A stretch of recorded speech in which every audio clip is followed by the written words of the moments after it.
Welcome to Controversial and Deep Biblical Breakdown series sponsored by the Scoring Black Man Podcast.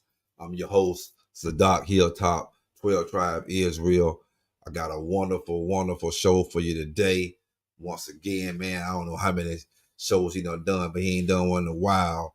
But it is Brother MALAKI MACABEE.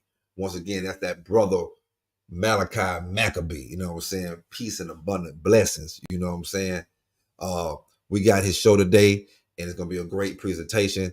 The name of the title is The Similarities and the Differences Between the Holy Bible and the Oahspe Bible. Once again, the name of the show is The Similarities and the Differences Between the Holy Bible and the Oahspe Bible. And as you know, the Oahspe crew has been on the scene for probably a little bit over. I've been knowing them for a little bit over a year, maybe a year and a half now. They've been causing controversy. They got the science, they got the everything. You know what I'm saying? They got the science part down, man. They got they come with the scriptures and they scriptures. You know what I'm saying? So it's I see a lot of similarities and I see a lot of differences as well. And I reached out to the brother MALAKI MACABEE. I thought he'd probably be the most equipped to deal with this since he's been deep in the Bible and now he's deep in Oahspe, so he can kind of bring a fresh approach upon it and just tell us the similarities and the differences between the Holy Bible and the Oahspe Bible. Brother MALAKI MACABEE, are you there, my brother? Hey, abundant favor and blessings, man. In the name of the ever-present Creator, brother. The all in all, that always was, is, and never shall be. The mighty and great I am, the mighty and great Spirit. Hey, shout out to my brother Hilltop for reaching out to me. You know, we got time zone differences and all that, but hey, you know, when it's time to link up and talk about what's real and what's solid and what you can objectively, prove and what resonates with your spirit, hey, tap in with the Credit Gang, man. CGG in the building, FGK. Go over to Credit Gang TV, like, subscribe, share. Honor Humility STL, like, subscribe, share. See Live Shalom TV, Cosmon Cow TV. Man, the gang out here, man. Like, we out here. All you gotta do, look, we ain't hard to find. We are really in them streets when it come to this. You feel me? So right on for having me, brother. And yeah, you already know what I come to do. I come to cook. Man. I don't come to play around with nobody about nothing. Let's get it. Okay, before you get into the presentation, I want you to give the people that may not know you a quick and brief background on your walk. So what books you started out with, so your whole transition into whatever you're in right now. Okay, I think you use both. All right, no doubt. Well, look, I've been an aware Israelite for the past 21 years. So that's half my life. I'm double that now. I come out of an Israelite zone to where we weren't just bound to the Bible, 1611 King James. We read books like the Book of Joshua, Jubilees, Enoch, the Josephus, all of it, bro. You know what I mean? Anything that we can get out of the lost books of the Bible. The infancy gospels, the Gospels of Thomas, the Nag Hammadi. Like, we used to read a whole bunch of, different texts and all that. You feel me? So yeah. Started off with the Bible and everything that vouches for it. You feel me? And then around 2021, I got into the Nazarene Essene literature. I seen a couple brothers out there getting it on, and then one of my little brothers, it came and was like the last witness and was like, bro, you got to get this. So I started reading the Nazarene Essene literature, and that's a whole different side of Israel. You feel me? Them brothers don't believe in warfare, no sacrifice, no flesh eating, no blood on the altar. It's more of a balanced, peaceful type living type. Communal living, all things in common type. You feel me? So around 2021, I got into that, read through the Nazarene Gospels, the Nazarene Acts, the Clementine Homilies, told through the church fathers and all them. I got over 110 Nazarene editions, over 400 hours worth of teaching on the topic. You know what I mean? So that was the beginning of 2021. By the time I got around October, November 21, a good brother of mine, bro, Yazo. Shout out to Yazo, man. You know, man, TX in the building, stand up. Yazoo had reached out to me because he had been stopped chewing on animals. And he was like, he asked me about Oahspe. And I heard about it. I had been watching our brother, salute my brother Selah Shalom, been watching Selah since about 2013. I watched him debate the Israelite elder in 2015. And he ragdolled, dude. It wasn't even close. You know what I mean? And even then, in my mind, I had to be real with myself. Like, man, damn, he destroyed, dude. You feel me? But being involved and on the front line of something, sometimes you can't tell the forest from the trees. You feel me? So I had been heard about it. I actually went and got it. I actually went and bought it at one time. I had it over my little bro. Shout out to Yaki Hickman. You know what I mean? Had one right there, and we still got it. Matter of fact, sitting over his crib. So Yazoo reached out to me, linked me with Selah through the Facebook and all that. You know what I mean? Ordered Oahspe, got to reading through it, and I seen all types of similarities dealing with the Nazarene and the scene walk. You feel me? Everything from no flesh eating, no blood on the altar, the sacrificing, the warfare, everything. You know what I mean? Like, it was like, oh, okay. And then I went right to the story. Like, when I first got Oahspe, I went right to the story, Yahshua. Anybody know me, know Messianic Israelite. Like, that's just what it is. You know what I mean? So I went right to the story of Yahshua, and it lined right up with the gospel of the Nazarenes and what he was teaching in there. I say, ooh, we. You feel me? Now, the same Nazarene literature go back to the 1st and 2nd centuries. Oahspe came out in 1881. So how is this even matching like that? You feel me? So I started reading more and more and dove into it, resonating with my spirit. I say, this deal hitting like steel. You know what I mean? Linked up with a few real ones. Started the battle with the holy books. A lot of brothers start ducking. But it was a lot of brothers that was like, shit, let's bang. You know what I mean? Selah Shalom, Cosmon Carol, salute. My brother Daryl Cosmon, salute. You know, we the 4 horsemen. And so from 2021 to now, it's about 3 years, going on 3 years. You know what I mean? I've been banging. I've been rocking with the game, man. And we are not atheists. You feel me? None of that. No, we believe in the ever-present creator. You feel me? So that's my walk in a nutshell. So when it comes to the Israelite doctrine, I never stopped professing to be an Israelite. That's what I am. You feel me? I can't stop being what I am. But when it comes down to behavior and the character of the gods and the lords and all that extra stuff, bro, we gotta start back over and look at this objectively and be real with ourselves. Like, hey, look, it's some blood in the war. You feel me? So when it comes to Israel, bro, I've been that half my life, 21 years. You know what I mean? So it really ain't too much or no type of doctrine anybody can come with that I ain't heard. You know what I mean? So if anybody is equipped to talk about Bible and Oahspe, it's me. It's me. And that's why I chose you, brother.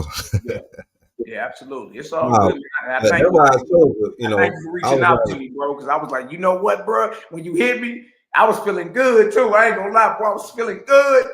Looked over, you hit me. I say, bro, that'll be perfect. That'll be perfect. You know what I mean? So that give the people a chance to see, you know, on both sides and in the middle, you know, the similarities and the differences, and hear from a person that has been well studied and, you know, like you say, the saying the 66, the 80s. I mean, the 66 books, the 80 books, the plus books, you know what I'm saying? Then the Nazarene text, and now the Oahspe, you know what I'm saying? So now you don't went 360 degrees, man. You know what I'm saying? Like you don't study a whole circle of things, you know what I'm saying? So you well equipped to talk about the situation, man. Without further ado, brother. That's the thing. One thing about it before we start, it's liberty and freedom over this way. So we're not forcing nobody to read nothing we talking about. We just letting everybody know, look, we play ball. You know what I mean? It's a higher light outside, and we ain't the scary type. So whoever want to debate it or have a conversation about it, look, we play ball.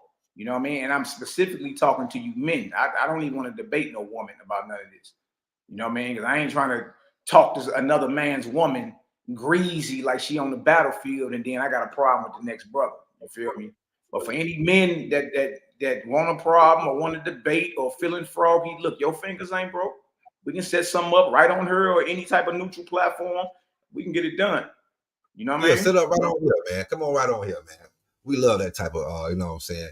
Just a nice, friendly, you know what I'm saying? Yeah. You bring out the scripture. We're not forcing anybody to do nothing. You know what I mean? Look, you got freedom to read whatever, and if it resonates with you, keep it. You can add that to your journey. If it's something that just jars your spirit, you ain't got to deal with it. Everyone has that freedom. You know what I mean? So I read through it all. I read through the Bible. I read through the Quran. I read through Oahspe. I read all type of different things. You know what I mean? It just comes down to you got to reach that spot within your own spirit to be like, yeah, I feel comfortable rocking with that. Or you know what? That don't even sound right. You know what I mean? Nah, I'm good. Everyone has that right. You know what I mean? And that don't mean your chestnut's gonna roast forever because you asking questions and you critically examining what it is. Because think about it. Think about it, y'all. We talking about ain't nothing higher to talk about than who everybody call God. This is who you supposed to be going to see when you die. So contrary to popular belief, we don't play. Look, y'all part of a game. We don't play. We not playing with the conscious community. You feel me? Like we out here putting this forth, this scholarly work, bro, and being saying or saying that, or that's coming from a brother that's been around. You feel me, bro? It's a higher light outside. That's it. You feel me? And either it resonate with you or it don't. And if it don't, you got every right to keep it pushing. It's all good. You feel me? Easy work. Let's work though, bro. Whenever you ready. Hey, before we start the presentation, man, y'all do a favor. Hit that like button right now. Hit that subscribe button right now, man. You know what I'm saying? Do that right now. Like button, dislike button, subscribe button. Hit a button. Hit a button. Man, without further ado, on both channels, brother MALAKI MACABEE is honor and STL humility. You know what I'm saying? Did I say it right? Honor and humility, STL. Give me 1 second. Honor and humility, STL. Let me count these short leggers down real quick, and I'm ready to rock. Hold on. Yeah, man. Y'all go over there and hit that subscribe button. If you like traveling, go to Hilltop Traveling Everywhere. You're going to get some food reviews, hotel reviews, excursion reviews, and just me acting a fool a little bit. You know what I'm saying? But it's all in good spirits. Man, shout out to the chat out there, man. I see you, brother Shalom, brother Darren Cosmic, Cal, Dominique, I think Chocolate, Cosmic, man, everybody, man. Aki out there, man. All of y'all, the sisters. Let me get some of these sisters. Hold on, man. Sister Brown Curry up in here. Jamil. Everybody. Yeah, Jamil in the building. Brown Curry. You got to create a gang. You know what I mean? Yeah, David Long, Dominique. You know what I'm saying? Everybody, man. Shout out to everybody, man. All right, brother. Without further ado, brother MALAKI MACABEE will present today's show, and it's called The Similarities and the Differences Between the Holy Bible and the Oahspe. Once again, the similarities and the differences between the Holy Bible and the Oahspe Bible. Without further ado, brother MALAKI MACABEE, the floor is yours, my brother. Let's go ahead and work. I already shared my screen, big dog. There we go right there. Feel me? All praises to the ever-present creator, the all in all, the always was, is, and ever shall be, the mighty and great spirit, the mighty and great I am. I'm your brother MALAKI MACABEE, Megaton Light Bomb of the CGG, Creative Gang in the building, FGK, you know what I mean?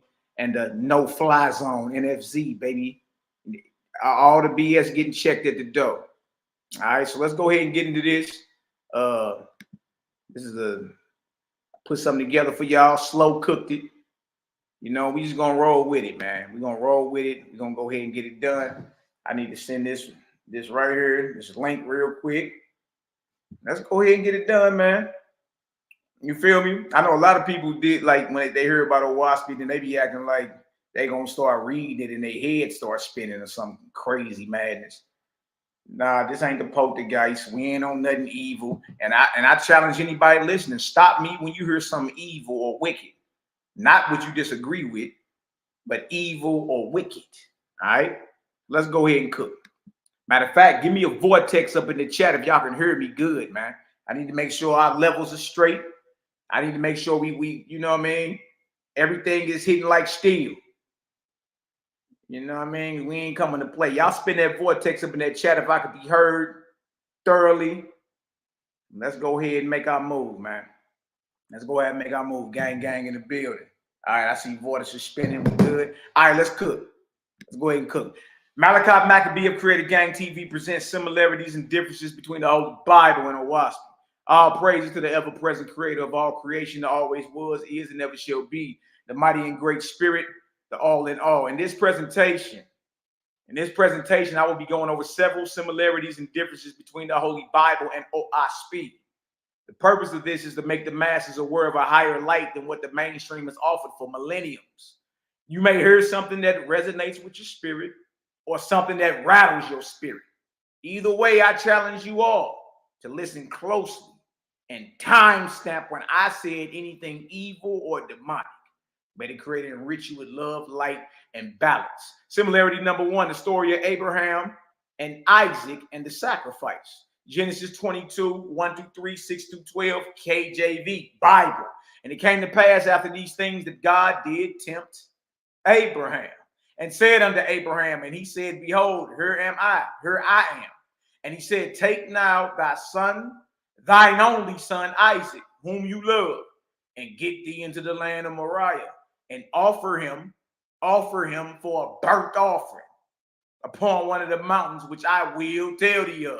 Notice, Abraham understands from the moment biblical God tempted him that he was commanded to offer up his promised son as a burnt offering. In other words, he wasn't tricked into it. Verse 3, and Abraham rose up early in the morning and saddled his ass and took 2 of his young men with him and Isaac his son, and clave or chopped the wood for the burnt offering, and rose up and went into the place of which God had told him. And Abraham took the wood of the burnt offering and laid it upon Isaac his son. And he took the fire in his hand. And he took the fire or a torch in his hand and a knife. And they went both of them together. And Isaac spake unto Abraham his father and said, my father. And he said, here am I, my son. And he said, behold the fire, behold the torch and the wood. But where is the lamb for a burnt offering? Oh, man. And Abraham said, my son, God will provide himself a lamb for a burnt offering. So they went both of them together, and they came to the place which God had told him of. And Abraham built an altar there and laid the wood in order and bound Isaac his son and laid him on the altar upon the wood. And Abraham stretched forth his hand and took the knife to slay his son. Oh, wait, look at this. You see that? Abraham was going to cut down his son to prove his devotion to biblical God. This sounds familiar because we have the testimony of modern men who are devoted to the same deity, boldly proclaiming they wouldn't hesitate to execute their child to prove their loyalty. And if y'all been following us, you already know we got receipts. We got well over 5. We got 5 reputable Israelite men claiming boldly they would kill their child if God told him to. And the angel of Yahweh called unto him out of heaven and said, Abraham, Abraham. And he said, here am I. And he said, lay not thine hand upon the lad, neither do thou anything unto him. For now I know that thou fearest God, seeing that thou hast not withheld thy son, thine only son, from me. What does Oahspe reveal about Abraham and the sacrifice of Isaac? Pay attention. Classes in session, Oahspe, headshot, chapter 9, first book of God. Now, after Abraham and his people had returned to Jireh, his camp, and it was night, God said to Abraham, be steadfast. This is true God talking to Abraham. Be steadfast and show your people so that they may understand my words. And while they were still praying before the altar, God, true God, withdrew from Abraham and allowed the evil angels who had followed them from Sodom and Gomorrah to draw near the altar. And one of the angels clothed himself in a great light and adorned with sparkling gems and a crown. He appeared so all the multitude of people could look upon him. Abraham said, who are you? And the Spirit said, I am your God, ruler of heaven and earth. Abraham said, I am your servant. What may I do for you? And the Spirit said, you should take your only son Isaac and your hosts whom were with you at Sodom and Gomorrah and go with me where I will lead you, for I have a great work for you. Abraham said, I will do whatever you put upon me to do. So in the morning, Abraham and his son Isaac and the host who had been with Abraham told to Sodom and Gomorrah assembled together. And Abraham spoke, saying, "Where to, O God?" The Spirit answered, saying, "Take sticks and a firebrand," there go that torch, "and come to the summit of the hill over there, for you shall restore the rights of burnt offerings." Abraham told the people what God had said. So they began, and Isaac carried the bundle of willows, such as basket makers use, saying, "This will light the large pieces. But what will you burn for an offering, O Father?" And Abraham said, "God will provide." And when they ascended to the place, Abraham gathered logs and heaped them up, and Isaac placed the willows. Then the Spirit spoke, saying, "What shall a man," and I remind you, this is not true God. This is a false God, appearing to be Abraham's God. Pump fake it. Look at this. Then the Spirit spoke, saying, "What shall a man love above all things in the world?" And Abraham said, "God." And the Spirit said, "For which reason you shall offer your only son Isaac as a burnt offering. And this shall be testimony before your people that you will obey God, even to the sacrifice of your own flesh and kin." Now look what Abraham say behind this. Abraham said, "Show me that you are God. Show me that you are God. Show me that you are God, so that I may not err. For I have been commanded not to kill." Abraham letting the false God know, if you really my God, you told me not to kill nothing. You see? Soon as the inspiration came to kill his son, Abraham said, "No, you got to prove that, partner. You got to prove that." And that's how all y'all got to be in spirit. You don't let something just skip across your plate like that, tempt you to do something evil, and you don't check it at the door. Abraham checked it when he came. So that I may, what did he say? "Show me that you are God, so that I may not err. For I have been commanded not to kill." And the Spirit departed away from Abraham. True about that. And the Spirit departed away from Abraham, perceiving that he knew the higher law. Huh? What's the higher law? The higher law of not spilling blood, not killing. You see?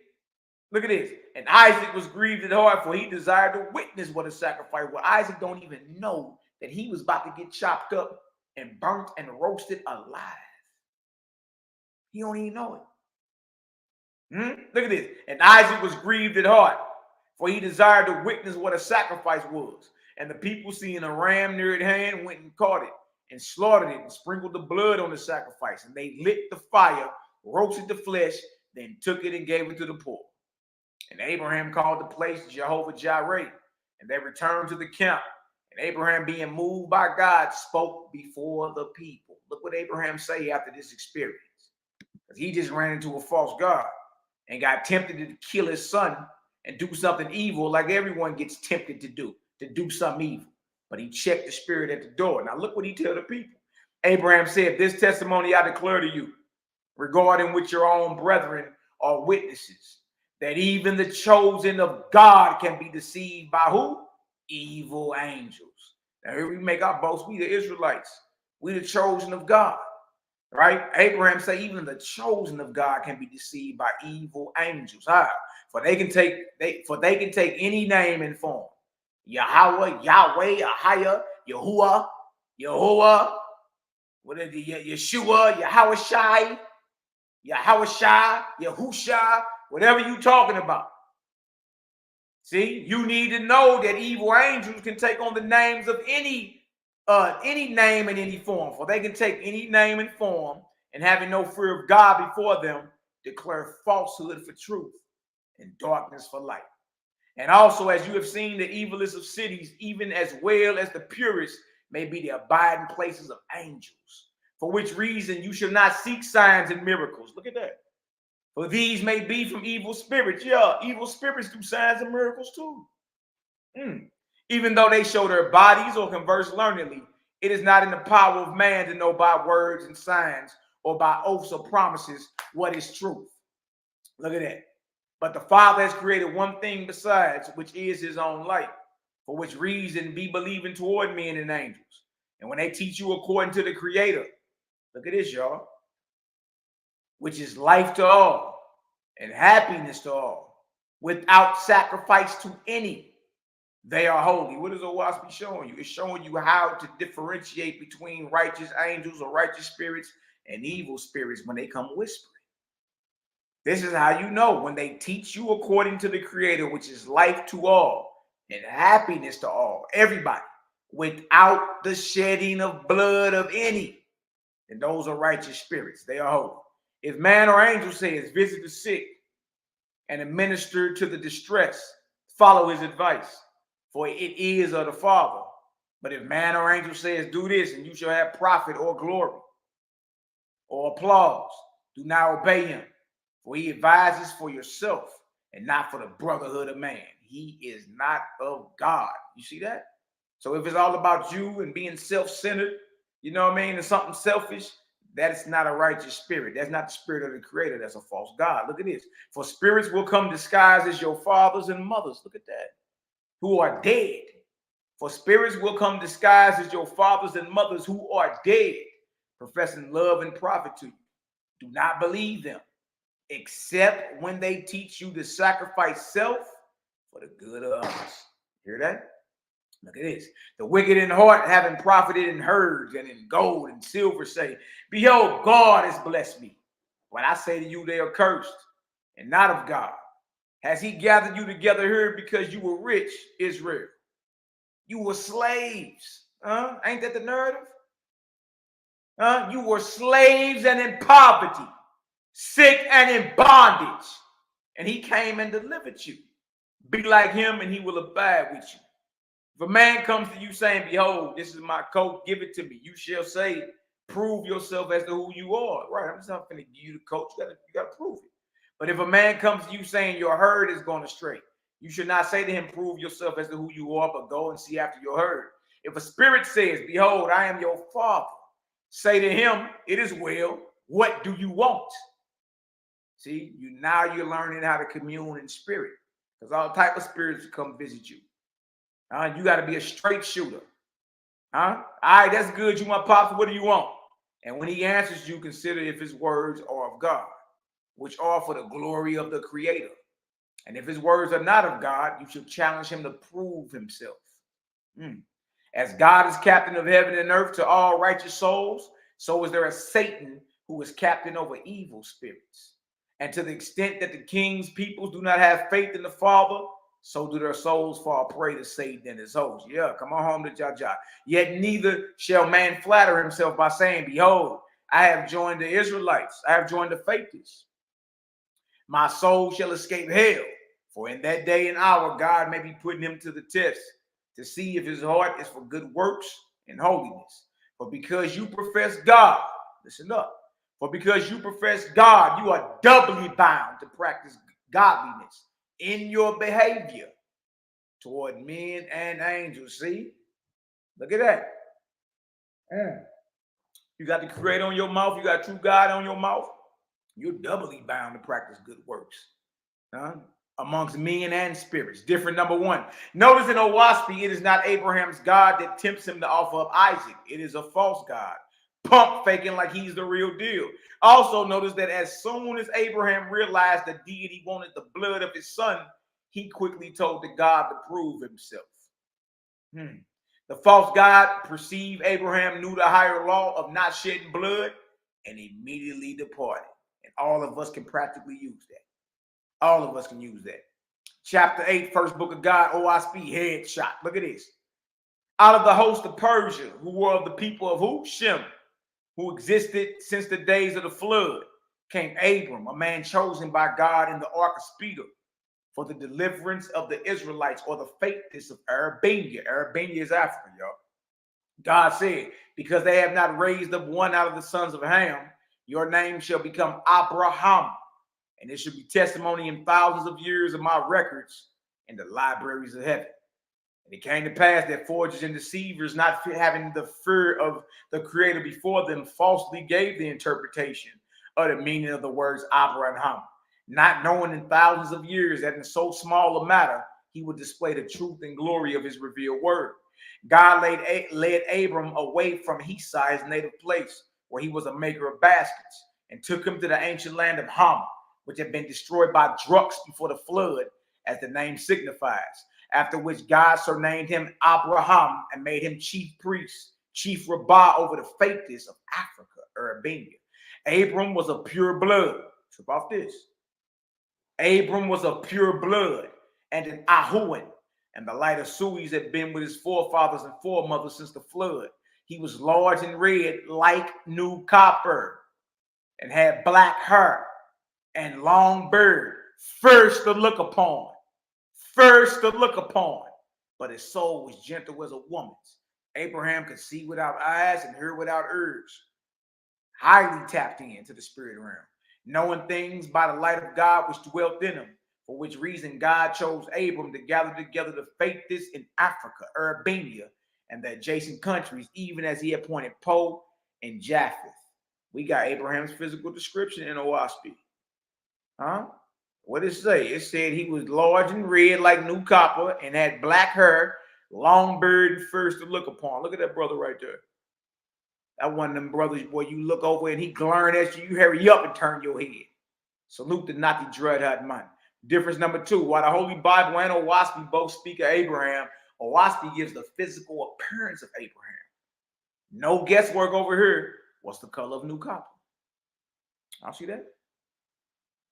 See that? Ain't no guesswork. Similarity number two, the story of Moses.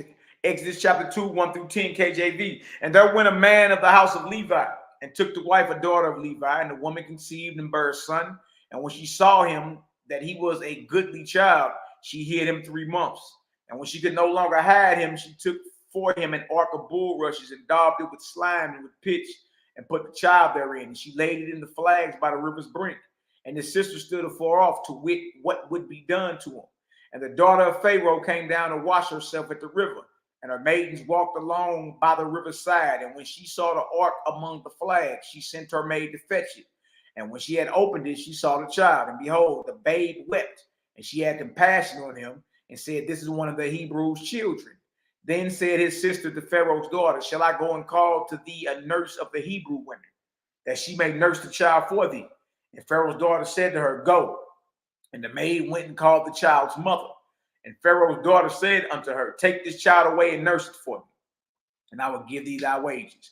And the woman took the child and nursed it. The child grew, and she brought him unto Pharaoh's daughter, and he became her son, and she called his name Moses.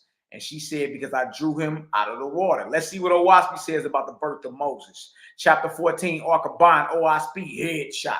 Under the Egyptian laws, to worship the Great Spirit, the Creator, was accounted a sufficient crime of idolatry. Meaning the Israelites were not even admitted to the courts to be tried for an offense, but fell under the jurisdiction of the master whom they labored, and his judgments were beyond appeal. Now, at the time of the birth of Moshe, there were 13 million inhabitants in Egypt, and of these 4 million were faithless Israelites. And for y'all, just to let y'all know, that's not me putting Israelites in parentheses. That's in Oahspe. All right, that's not me putting that in parentheses. That's an Oahspe Standard Edition.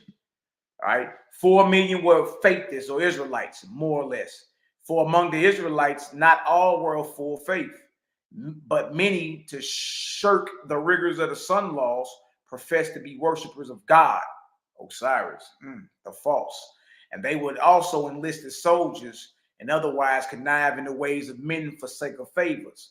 For which reason the Sun King Pharaoh feared the time might come when the Israelites would revolt against the sun laws, or become soldiers and confederate with foreign kingdoms for the overthrow of the Egyptian dynasty. For more than 300 years, the god Baal and the goddess Ashtaroth had driven the foreign kingdoms to war. And as a consequence of these wars, the faithless had fled into Egypt, or the Israelites had fled into Egypt. These wars are inspired by false gods, all right, not the Creator. And even accepted servitude, rather than be slain elsewhere. Look at that. Jehovah had said, behold, my enemies in killing one another frighten off my chosen.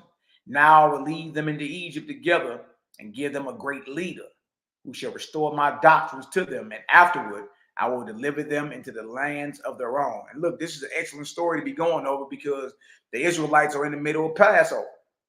Passover is starting for some Israelite camps right now. So this is beautiful that we're going over the story of Moses. Now watch what you're going to learn about that Passover lamb. Chapter 15, Arkaban, Oahspe headshot. The king's palace and pyramids were surrounded by a wall of stone with 12 gates made of wood and iron. The wall was sufficiently wide for 12 men to walk abreast on it, and the height of the wall was equivalent to 12 squares. On the summit of the wall were 12 houses for the accommodation of the soldiers who patrolled the walls, and in each and every gateway were houses for the keepers of the gates, so that no man, woman, or child could come into the palace or palace grounds without permission. And it came to pass that when Leotanas, the king's daughter, walked near the river, accompanied by her maid, she saw a child in a basket among the bulrushes. Leotanas commanded her maids to fetch it to her. And when she looked upon it and saw it, it was an Israelite's child. She said, the gods have sent him to me, and he shall be my child. And they carried the child into the palace. And Leotanas said to the king, behold, a wonder of wonders. I have found the Israelite's child in a basket in the rushes, or how it scaled the walls. The king said, keep the child, and it shall be both a brother and a son to you. Nevertheless, my guard shall find the way my grounds are entered, or blood will be upon them. So they're like, how did this basket even get onto the palace complex? There is no way in, right? You can't come onto the palace complex unless you've been let in. Dig? So Pharaoh, like, they better find out how this basket got up in her, or it's gonna be blood. Look at this. Now, after some days, and when the search had been completed and no way discovered as to the manner of the child's ingress, the king issued a decree commanding 1,000 Israelitish male children to be put to death, Moses among the rest, unless the mother of the child, Moses, came and confessed as to the manner of ingress. The king allotted 3 days in which time the matter should culminate, but nevertheless the mother did not come and confess. And the king called his daughter and said to her, what shall be done? Leotanas said, the king's word must not be broken. Nevertheless, you gave the child to me, saying, keep it, and there shall be a brother and a son to you. And immediately I sent my maids and procured an Israelitish woman as nurse for the child. And I set my heart upon the child, nor can I part with it and live. Last night I consulted the oracle concerning the matter, for I saw that your mandate must be fulfilled. The king said, and what did the oracle say? Leotanas said, proclaim word abroad that the nurse of the child is its mother. Now I beseech you, O king, let it be heralded abroad that all is confessed. The king, seeing the child, relented, and word was proclaimed as Leotanas had desired, and moreover the matter was entered in the recorder's house, that the mother of the child had made the basket and placed it where it was found. Though no reason was assigned for the action, such then was the Egyptian explanation, that Moses' mother put him in that basket. Look at this. That's the Egyptian explanation. Now, the truth of the matter was, this is how Moses got onto the palace complex, the grounds. Now, the truth of the matter was, the angels of the Creator came to Jochebed and said, your son's name shall be Moses, signifying a leader forth. For he shall deliver the Israelites out of bondage, but he shall be taken from you, and you will not find him, for the angels of the Creator will deliver him into Leotanas's hands. And she shall adopt him as her brother and son, and bestow upon him the education of a prince. Jochebed feared, for in those days male children of Israelites' parentage were outlawed, nor can any man be punished for slaying them. And Jochebed prayed to Jehovah, saying, your will be done, O Jehovah, for I know your hand is upon my son. But I ask of you, O Father, that I may come to the princess and be her nurse for the child. The angel of Jehovah said, swear before the Creator, you will not tell the child that you are his mother. Jochebed said, though I am commanded by the king, yet I will not admit that I am the mother, and it is your will, O Jehovah. And the Creator's angels fashioned the basket and carried the child and placed it where it was found by Leotanas and her maids. And Leotanas, seeing it was a Hebrew child, commanded one of her maids to go and bring an Israelitish woman to nurse it. And the maid went out beyond the Utak gate and found and brought Jochebed, the child's mother. But no one knew she was its mother. And when Jochebed had come before the princess, the latter said to her, nurse the child, for I will be its mother and its sister. For the gods have delivered it into my hands. And Jochebed said, it is a goodly child. I will nurse it for you. Moses grew and became a large man, being a pure Ahawan, copper-colored, and of a great strength. And Pharaoh, having no son, bestowed his heart on Moses and raised him as a prince. having provided him with men of great learning to teach him. Moses was master of many languages, and also made acquainted with kings and queens and governors far and near. And he espoused the cause of the king, whose dominions held 7 kingdoms beyond Egypt as tributary kingdoms, which paid taxes to Pharaoh. See, Moses got the same description as Abraham in Oahspe. You keep hearing people running their mouth, white man's book and racism, and why are these brothers being described as copper-colored brothers with black hair and black birds? Look at this. Difference number 3. Difference number 3. No. Difference number 3. The physical description of Moses is clear-cut in Oahspe. It is the same description as Abraham, large and copper-colored. Also, in the biblical narrative, Moses' mother puts him in an ark and them into the river to save him, and then into the river to save him.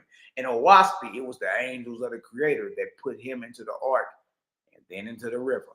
Exodus 2:11-15. And it came to pass in those days when Moses was grown that he went out unto his brethren and looked on their birds. And he spied an Egyptian smiting a Hebrew, one of his brethren.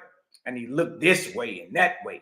And when he saw that there was no man, he killed the Egyptian, and he hid him in the sand. And when he went out the second day, behold, 2 men, the Hebrews, strove together. And he said to him that did the wrong, wherefore smitest thou thy fellow? And he said, what made thee a prince? Who made thee a prince and a judge over us? Intend thou to kill me as you killed the Egyptian? And Moses feared and said, surely this thing is known. Now, when Pharaoh heard this thing, he sought to slay Moses. But Moses fled from the face of Pharaoh and dwelt in the land of Midian, and he sat down by the well. Ark of Bond, chapter 15, Oahspe, body blow. Verse 31. So Moses and his brother Aaron traveled about in the land of Egypt, calling together Rabban families, explaining to them and urging the people to get ready for the departure out of Egypt. For 3 years they labored thus, and it became known far and near that the project was on foot. And the oracles of the Egyptians prophesied that when the Israelites were once out of the country, they would unite with the kingdoms where Moses had been ambassador, and then return and overpower the Egyptians. And in order to stigmatize Moses, strip off this, and in order to stigmatize Moses, they said, the Egyptians said he fled away from Pharaoh's palace because he had seen 2 men, an Egyptian and an Israelite, fighting, and that Moses slew the Egyptian, killed him, and buried him in the sand. And the recorders thus entered the report into the recorder's house. Moses was of tender heart, and he inquired of the Great Spirit, saying, will a voice of justice ever speak on my behalf? Jehovah through his angel answered Moses, saying, suffer your enemies. Allow your enemies to put on record what they will. For the time will come when the truth shall be revealed to many. Pursue your course, for it shall be shown that you do still visit the king yet. Had you fled as the record state, you would not have returned with the report hanging over your head. Like Moses, if Moses really was an outlaw from Egypt, running and had a body on him, he never would have came back. He never would have came back. Difference number 4, while they both talk about our great brother Moses, Oahspe states that Moses never killed anyone. Moses never killed anyone. The whole tale that he laid someone down and hid his body in the sand is a lie invented by the Egyptians to stain Moses' character. Damn, son. Moses in the Passover lamb. Exodus 12. Shout out to the Israelite nation. You know what I mean? Right now, brothers and sisters celebrating Pesach. Salute. You feel me? Hopefully we can get some understanding. You feel me? And continue to move forward and grow and unite in love. You feel me? Look at this. Exodus 12:1, then 3-13.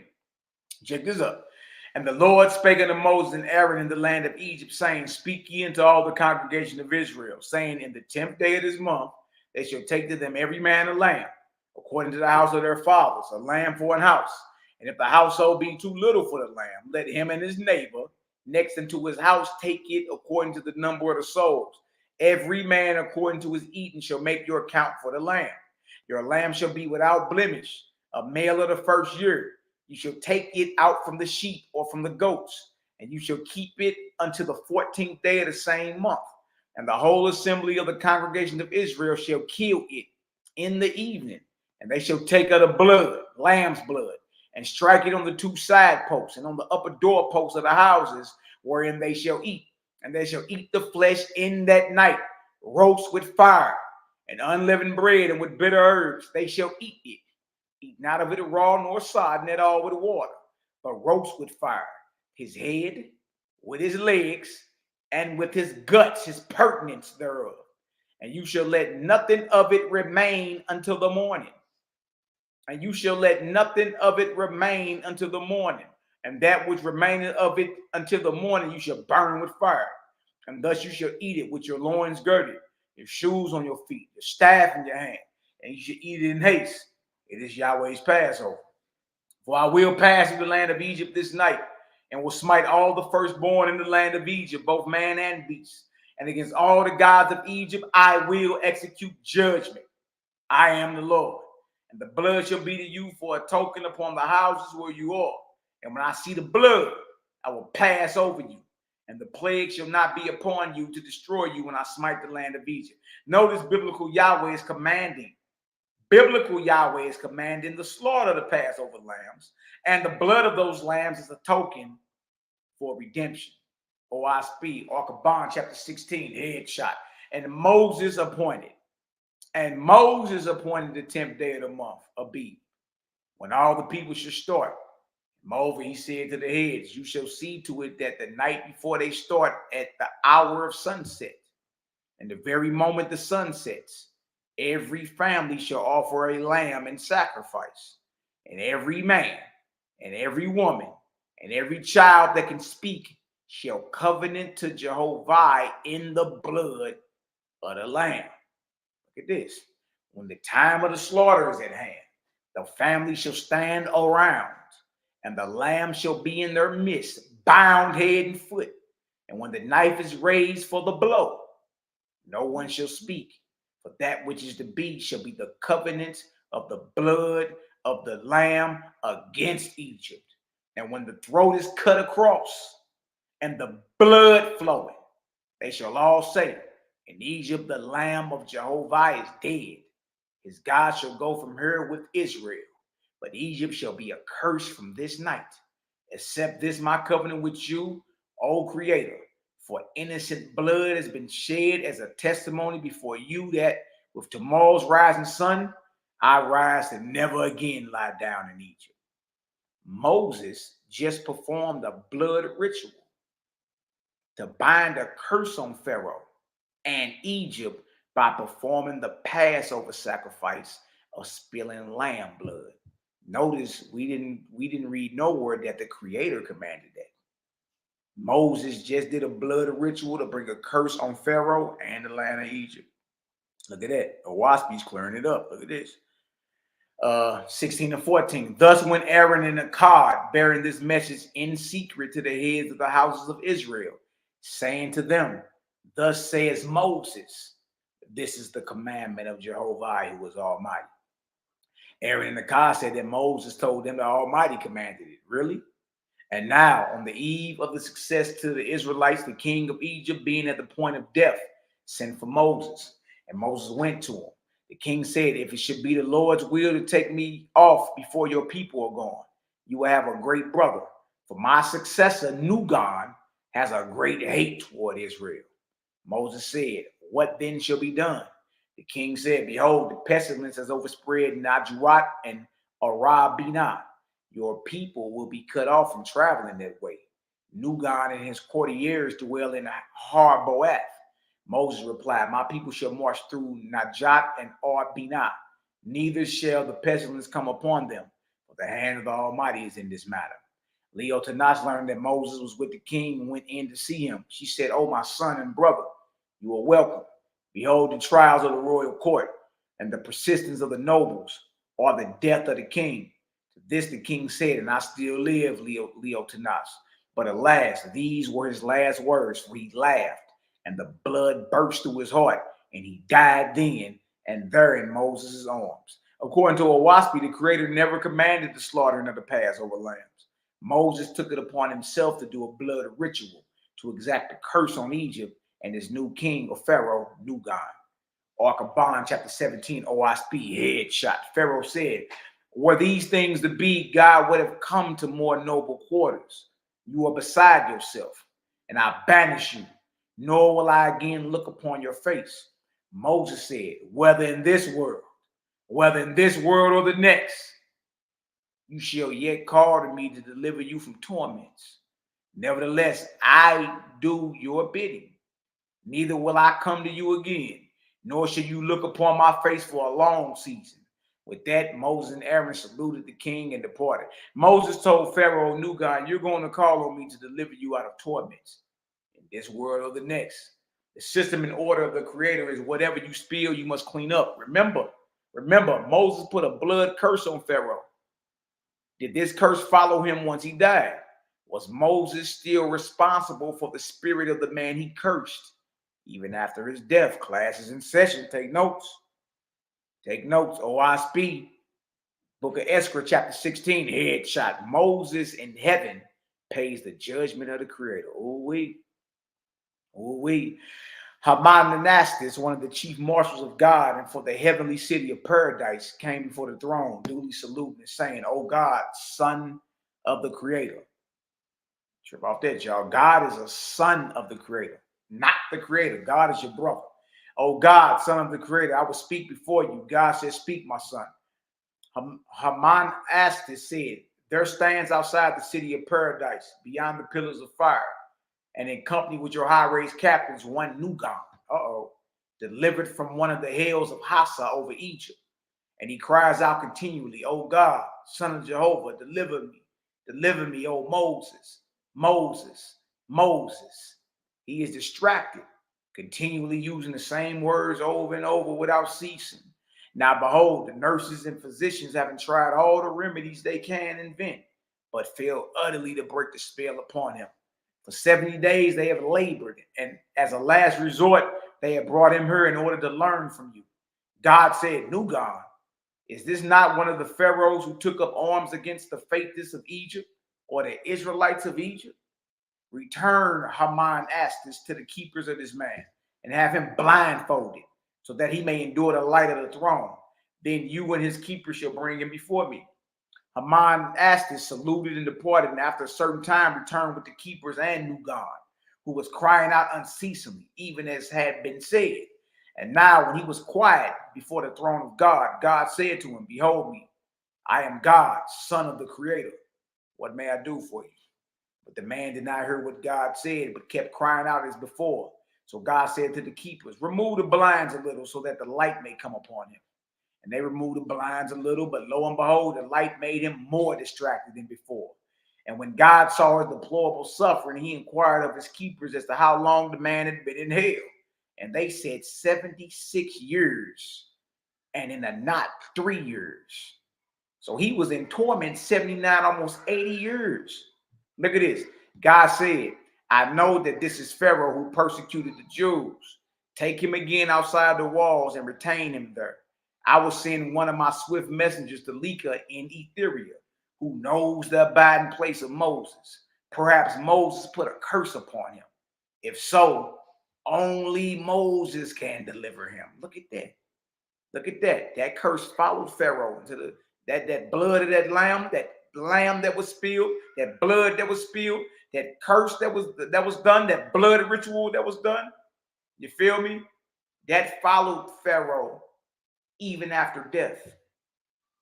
And the keepers took the spirit, Nugan, outside the city as commanded by God.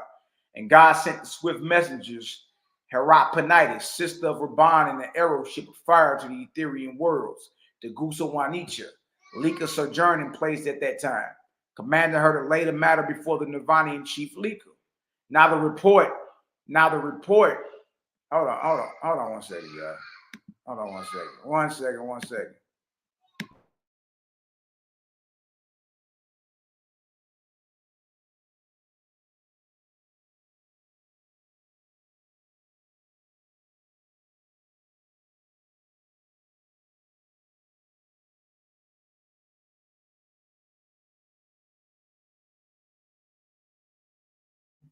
Man, y'all hit that like button, hit that subscribe button right here, the Scoring Black Man Podcast.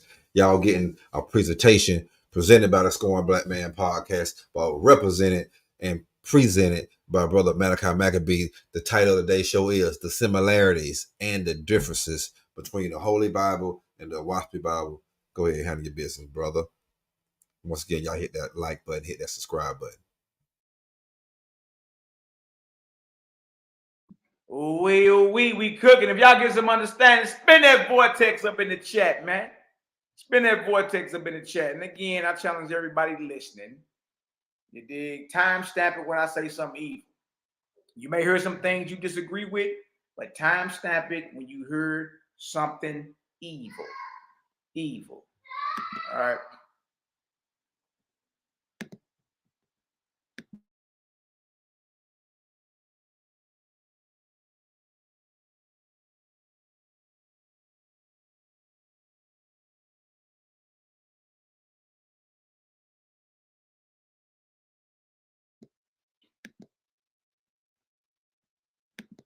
All right, let's go ahead and get this cracking. Look at this.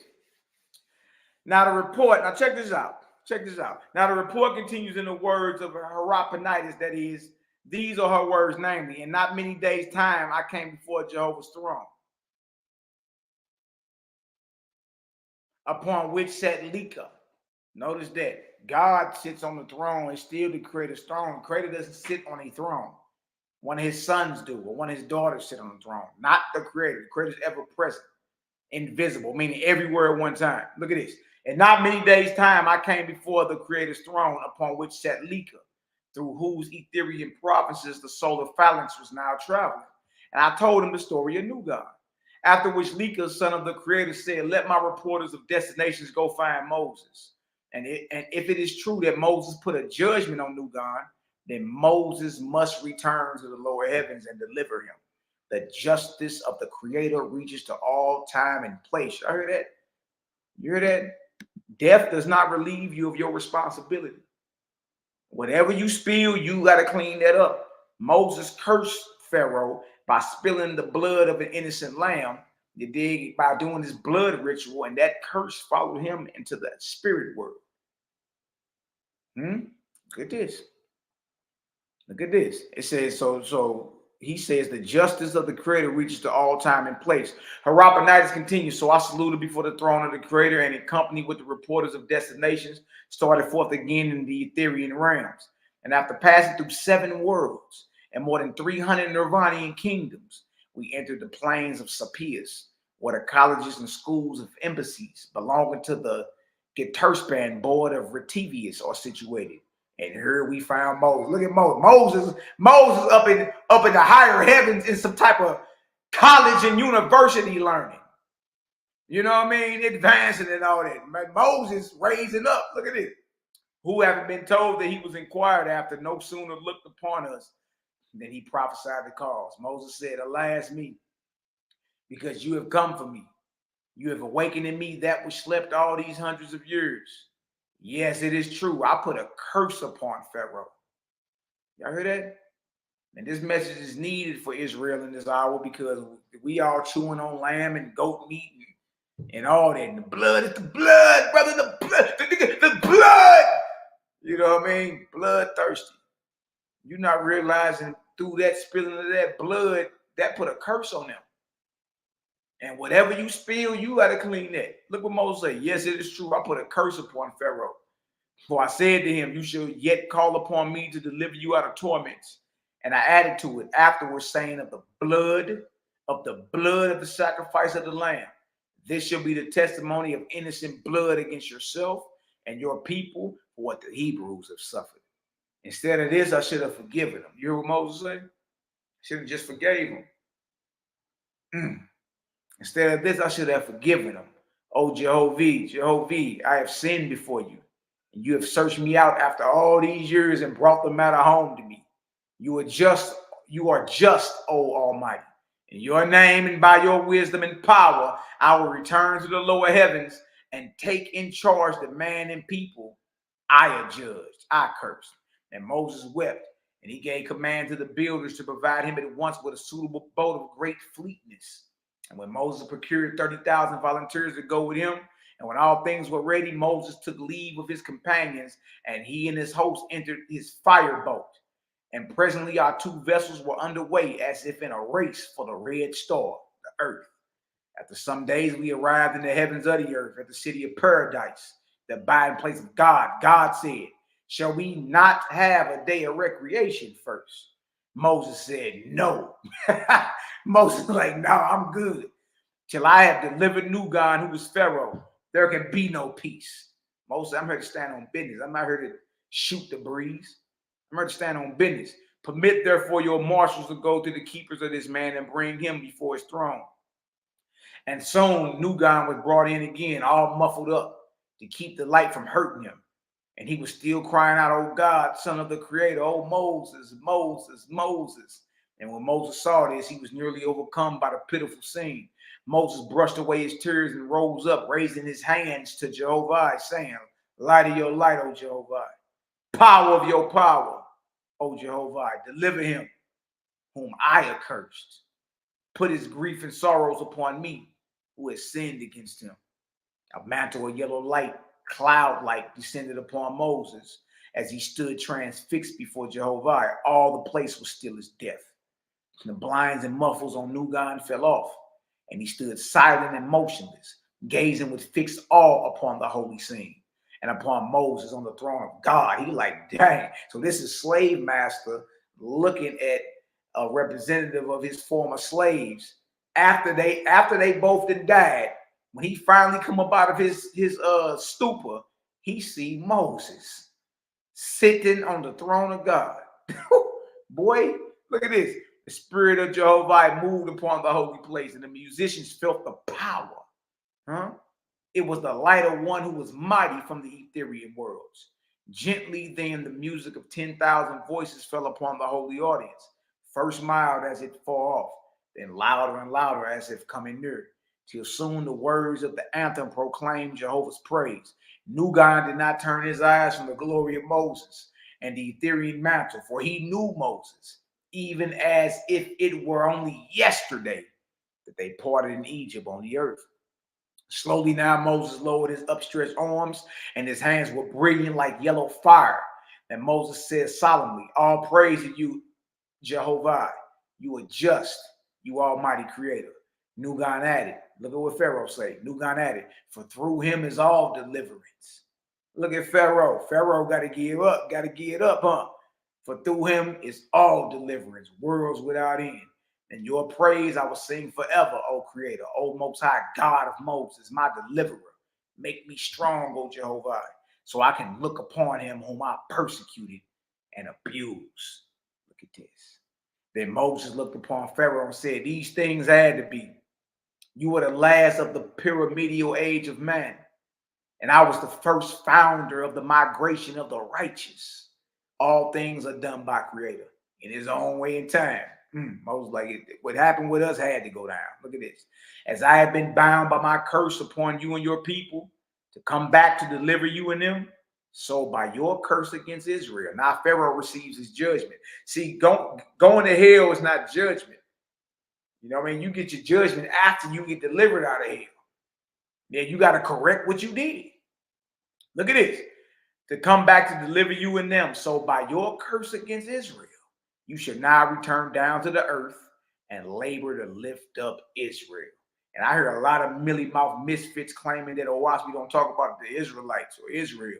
As y'all see today or this evening, that's a bold-faced lie. And a lot of this is coming from people who ain't never even read the Oahspe or even attempted to read it. Look at this. For Israel has fallen from communities and has taken to kings in the same manner as the heathen and the idolater. Her people are divided and broken up, and many of them have become worshipers of the false gods, Baal and Ashtaroth. Look at that. Many Israelites. Many Israelites worship Baal and Ashtaroth and don't even know it. Under the guise of El or Yahweh. Don't even know it. It's important to understand the character of the Creator. Look at this. Yes, they are forgetful of my commandment of peace and love and have taken to war and earthly aggrandizement. And you shall take with you 10,000 angels of exalted grades. This is with This is the judgment that Pharaoh has to go through in order for him to rise up, in order for him to not be bound to the heavens of the earth. He got to labor in spirit and raise up some mortals. Who are these mortals? And you shall take with you 10,000 angels of exalted grades and go down to the earth, to the habitation of the Israelites. We keep hearing about Israelites, don't we? We keep hearing about Israelites. To the habitation of the Israelites. And by inspiration, you and your host shall select and inspire those Israelites who are within reach of inspiration. And you should take them away from all others of their people and from the heathen and idolatrous tribes that are around them. And you and your hosts, and you and your host, remember the host is the angelic host is Pharaoh and his army. And you and your host shall abide with these mortals hundreds of years. Look at that. Pharaoh had to clean up his mess, and it took hundreds of years to do it. After death, after being in hell. And you and your host shall abide with these mortals hundreds of years, reestablishing them in peace and non-resistance in the manner of the doctrines in the Essene worlds, the spirit worlds. And you shall call them Essenes. Shout out to the Nazarenes and the Essenes, man. Come on home. Come on home. See that? Moses named you. Come on home. We over here talking about the Nazarenes and the Essenes. They had the light during that last arc cycle. Tap on in with your people, man. And you shall call them Essenes so that they may be distinguished from all other peoples. Shout out to the Nazarenes and the Essenes, baby. You dig? I know some of y'all still on the fence. You ain't got nothing to be scared of over here. Look at this. New God says, your decree is most just, O Moses. And I know in truth your words are the creators. Tell me how long shall this labor be for me and my host? Moses says, some hundreds of years, until you have raised the light sufficient for a creator. So that peace and love and the doctrine of good for evil is again reestablished from the blood of the Israelites. We keep reading about Israel. Even as by the blood of the Lamb, I delivered Jehovah's people out of Egypt. So Moses told Pharaoh, you know what I mean? You're going to have to labor in spirit. You and your host going to have to be an inspiring angelic host. And y'all going to labor for hundreds of years with the descendants of the people that you were enslaving and subjugating when you was on this earth. And y'all, that's what every slave master got to go through. Every slave master owed that back to the board. He owed it back to the board. Yeah, Master Crenshaw, you know what I mean? Missy Heathen, they owe that back to the board. Look what Pharaoh owed back to the board. Boy, Jaja is amazing in his judgment, man. Look at this. And when you have perfected the generations of the Essenes, certain Louis are a certain classification of angels. They're spiritual geneticists. They inspire your great-great-grandparents to get together and even inspired your parents to get together to have you so you can hear this light. You know what I mean? Look at this. And certain Louis shall be sent to you from the throne of God, and they will labor with you until an Israelite. I mean, we done read Israelite about 50 times since I started this presentation. I be hearing all misfits run their mouth. This ain't got nothing to do with Israel, Mali. Nothing to do with it. That's all we read. And they will labor with you until an Israelite capable of the Father's voice is born into the mortal world. Moses said, I will give you a new name, and I will clothe you in garments of my own making, so that they would rather flee from you than come to you. And Moses gathered up of the yellow cloud-like mantle of light. Look at this, boy. Look at this, boy. And made a mantle for Nugan and clothed him. And he named him Elais, signifying servant of light. And after that, Elais was provided with 10,000 co-laborers, assisted by Gaphania, and sent back to the earth on his mission. And God appointed 100 messengers to Pharaoh, so that word could be transmitted every month to paradise. Difference number 5. Difference number 5. According to Oahspe, the Creator never commanded Moses to sacrifice innocent lambs and perform a blood ritual to bind Pharaoh with a curse in order for the Israelites to be delivered out of Egypt. The shedding of innocent blood and cursing Pharaoh is a crime that Moses had to clean up after his death.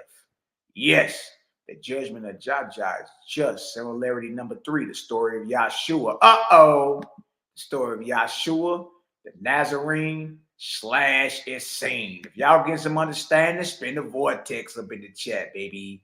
Yes, sir. We cooking. Spin that vortex if y'all get some understanding, man. Easy work.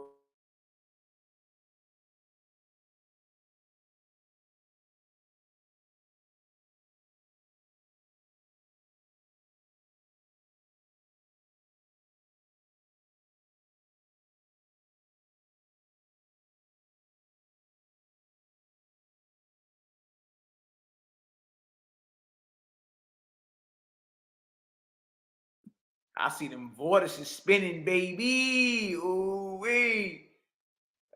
So Malachi, you mean to tell me the story of Yeshua is in Oahspe?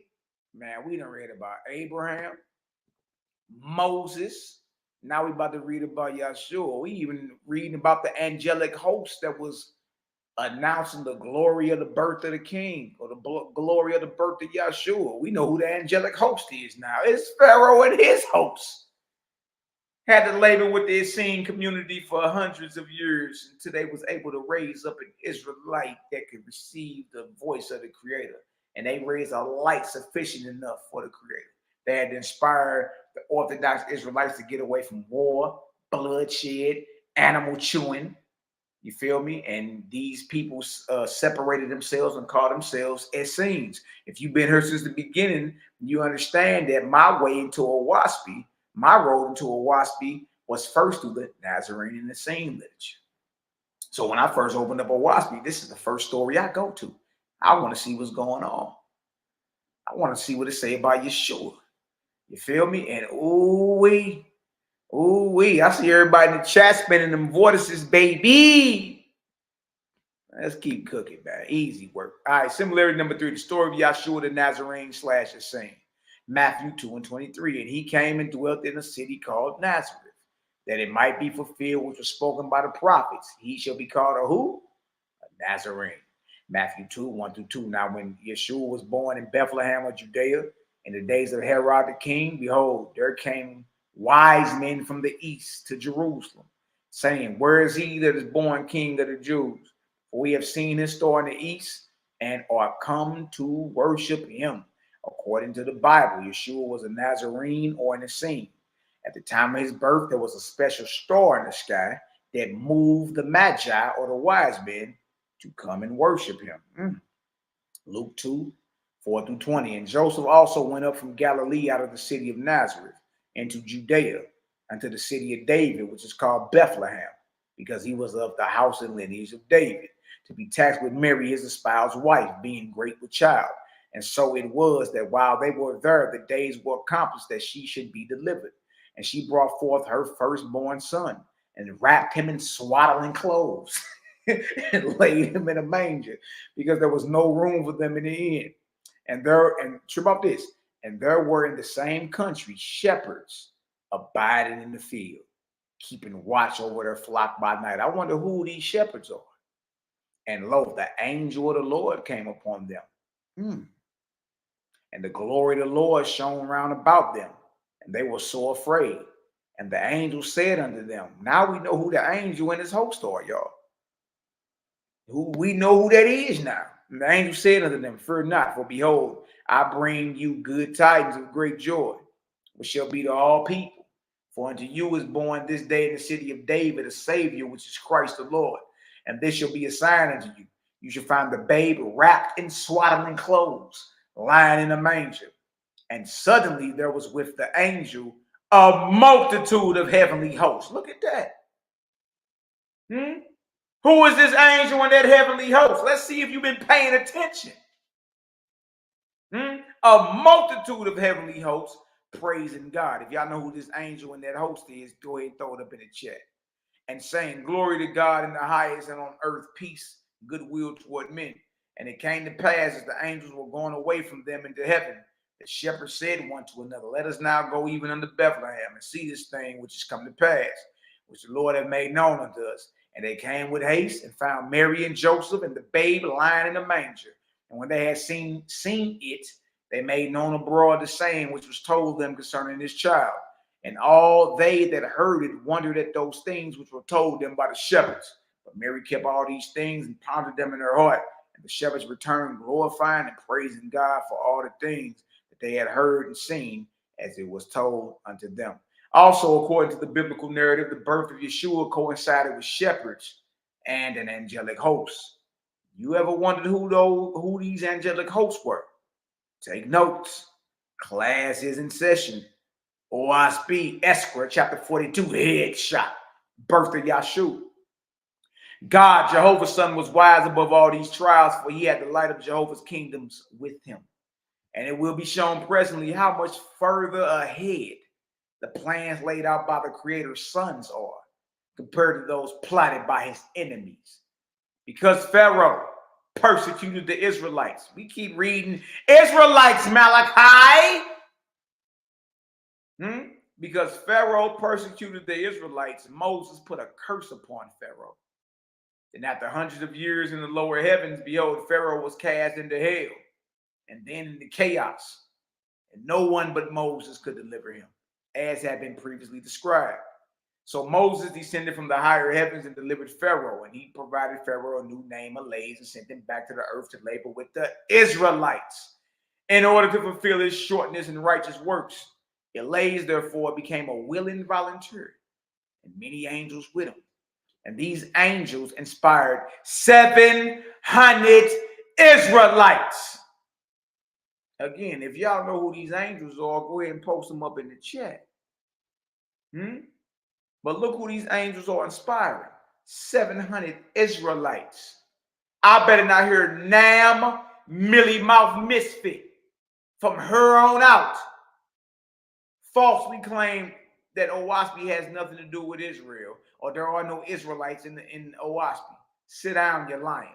And these angels inspire 700 Israelites to separate themselves from all other people and to go and live by the direction of the angels of the Creator. Wow.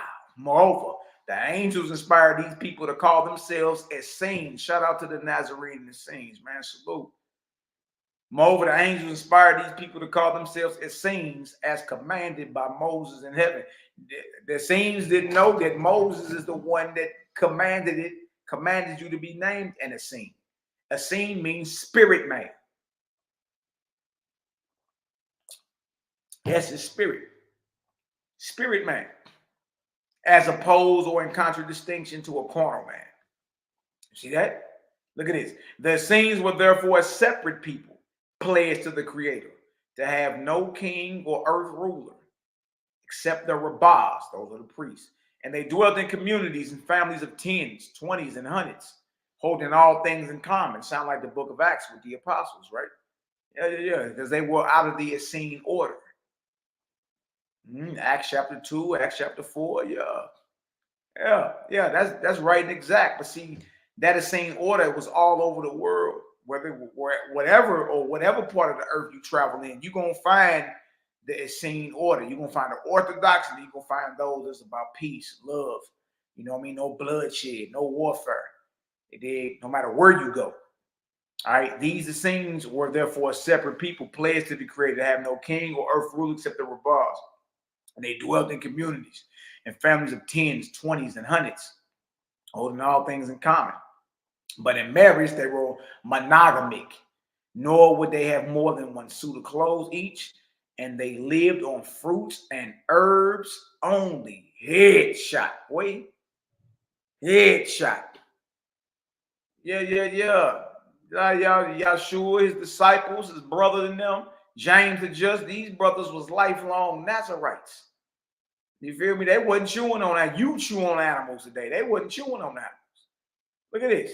So they ate on fruits and veggies only, just like the Essene and Nazarene literature says.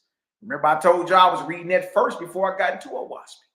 I get into Oahspe and it's saying the same thing. Fruits and vegetables only, nor did they eat fish or flesh of anything that had ever breathed a breath of life. And they bathed every morning at sunrise and worshiped before the altar of the Creator, doing in all things in the manner of the ancient faiths, by virtue of the angelic hosts who were with them. they did these things. By virtue of the angelic hosts who were with them, they did these things. And the angelic host is Pharaoh Nugon and his hosts that persecuted their grandparents when they were in the earth. And they held communion with the angels of heaven every night before going to bed or going to sleep. Eliezer said, because I persecuted the faithless and raised up my hands against them and against Creator, I was instrumental in part for their fall. Now I will labor with them to reestablish them in purity and love. And so he labored. And so he labored. Boy, look at this. And Eliezer and his angel hosts made the camps of the Essenes their dwelling places. Y'all heard this? Look at this. Watching over these few Israelites day and night for hundreds of years. Yes, without leaving them, these faithful angels guarded them from all the warring hosts of angels belonging to the armies of Baal and Ashtaroth, and to the triune God Luamong and his hosts. And though the Essenes lived in great purity of body and soul, yet they were evilly slandered by the world's people all around them. But the Creator prospered the seed of the Essenes in holiness and love for many generations. Then came Gaphania, chief of the Louis, according to the command of God, to raise up an heir to the voice of the Creator. And in 4 more generations, 120 some years, an heir was born and named Yahshua. And he was the child of Joseph and his wife Merah, devout worshipers of the Creator, who stood aloof from all other people except the Essenes. See that? Look at that. So even Joseph and Mary were Essenes. The time of the birth of the child was 3 days after the descent of a heavenly ship from the throne of God. And many of the Essenes looked up and saw the star. Hold on. You mean to tell me that star that the wise men saw was a fire ship, was a chariot? That star that the wise men saw and came in Matthew 2 and said, we saw a star, we come to worship him. Y'all, that was a chariot. That was a ship. Yeah, we decoding over it now. So the quote unquote star Bethlehem, everybody looking for, y'all, that is a chariot. The time of the birth of the child was 3 days after the descent of a heavenly ship from the throne of God. And many of the Essenes looked up and saw the star, and they felt the cold wind of the higher heavens fall upon the place and around the tent where the child would be born. And they said to one another, the Creator remembers us. Gaphania, the chief angel of the Louis, knew beforehand what the birth would be. And he sent out around the Essene encampments extra guardian angels. And these notified the descending host of heaven of what was near at hand. So the messengers from heaven stayed until after the child was born, acquainting Eliezer of the time ahead when Moses and Elijah with their hosts would come to complete the deliverance of the spirits of the Egyptians. Hold on. When did Moses and Elijah pop up? You ever ask yourself the transfiguration? How did Moses get there? And what was he there for? Matthew 17, the mountain of transfiguration. When Moses and Elijah popped up and was hollering at Yahshua. What was he talking about to him? What was all that about? Anytime you ask somebody that question, they can't tell you. What the hell was Moses doing appearing to Yahshua, and what was they talking about? How did he get there? So the messengers from heaven stayed until after the child was born, acquainting Eliezer of the time ahead when Moses and Elijah with their hosts would come to complete the deliverance of the spirits of the Egyptians whom Moses had colonized in the atmosphere. Eliezer said, thank Creator, I shall once more look upon Moses' face. When the birth was completed, the angels of heaven re-entered their starship and hastened back to paradise, God's heavenly seat. Difference number 6. The identity of the angelic host that announced the birth of Yahshua was Pharaoh and his hosts, who were against Moses and the Israelites in Egypt. Before they could start their process of ascension after death, they had to correct the evil they did to the Israelites when they were in the flesh by serving, inspiring, and protecting the descendants of the Israelites known as Essenes or Nazarenes. Since Joseph and Mary were both Essenes, they would have been under the inspiration of this angelic host. Again, the universal rule of thumb is whoever you harm, you must heal. Whatever you spill, you must clean up. The justice of Jah is just. Difference number 7. The so-called Star of Bethlehem was a fire ship. Difference number 8. The shepherds in the field were the Essene order, were of the Essene order. The same order as Yahshua and his family. No bloodshed, no animal sandwiches, and communal living. Let's look at the doctrine of the Yeshua, the Nazarene Essene. Oahspe, book of Esther, chapter 44, headshot. Doctrines of Yahshua and his death. God said, these were my doctrines as I taught through Yahshua. You shall keep the 10 commandments of Moses.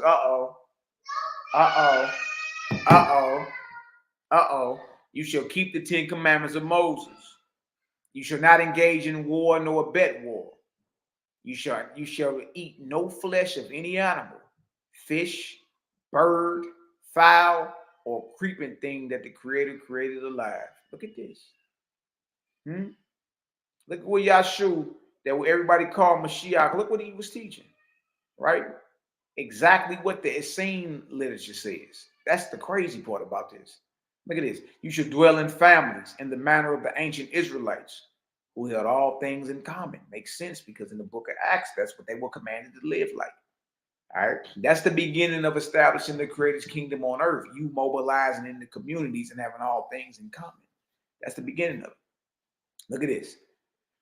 You shall have no king or queen, nor bow down and worship to any except your Creator. Ooh, wee, ooh, wee, ooh, wee. You shall have no king or queen, nor bow down and worship to any except your Creator. You shall not call on the name of angels to worship them, nor to counsel with them on the affairs of earth. You shall love your neighbor as yourself, and do to your fellow man as you would have him do to you. You shall return good for evil, and pity to those who sin. It has been said, an eye for an eye, tooth for a tooth, but I say return good for evil. And if a man hits you on one cheek, turn the other to him also. The man shall have only one wife, and the woman only one husband. As the children honor the father, so will the family be blessed with peace and plenty. Remember that all things are of Creator, and you are his servants to help one another. And as much as you do these services to one another,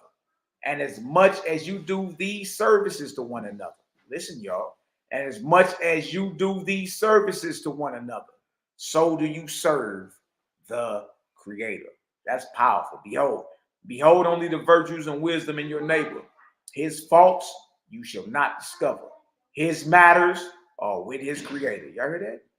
Look at that. Do not call on the name of any God or Lord in worship, but worship the Creator only. And when you pray, let it be in this manner. Jehovah, who rules in heaven and earth, hallowed be your name and reverend among men. Sufficient for me is my daily bread. And as much as I forgive those who trespass against me, so forgive me and make me steadfast to shun temptation. For all honor and glory are yours, worlds without end. Hold on, y'all.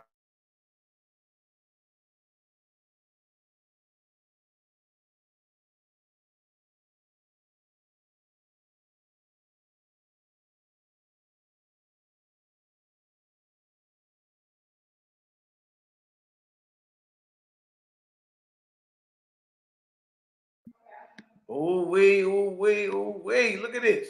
It says right here. It says, steadfast to shun temptation, for all honor and glory are yours, worlds without end. Amen. 21, to visit the sick and distress, the helpless and blind, and to relieve them, to provide for the widow and orphan, and to keep yourself unspotted before men. These are the way of redemption. These are the way of redemption. You should take no part in the governments of men, but observe the will of the Creator, being obedient to all governments for his sake. All men are the children of one Father, who is Creator.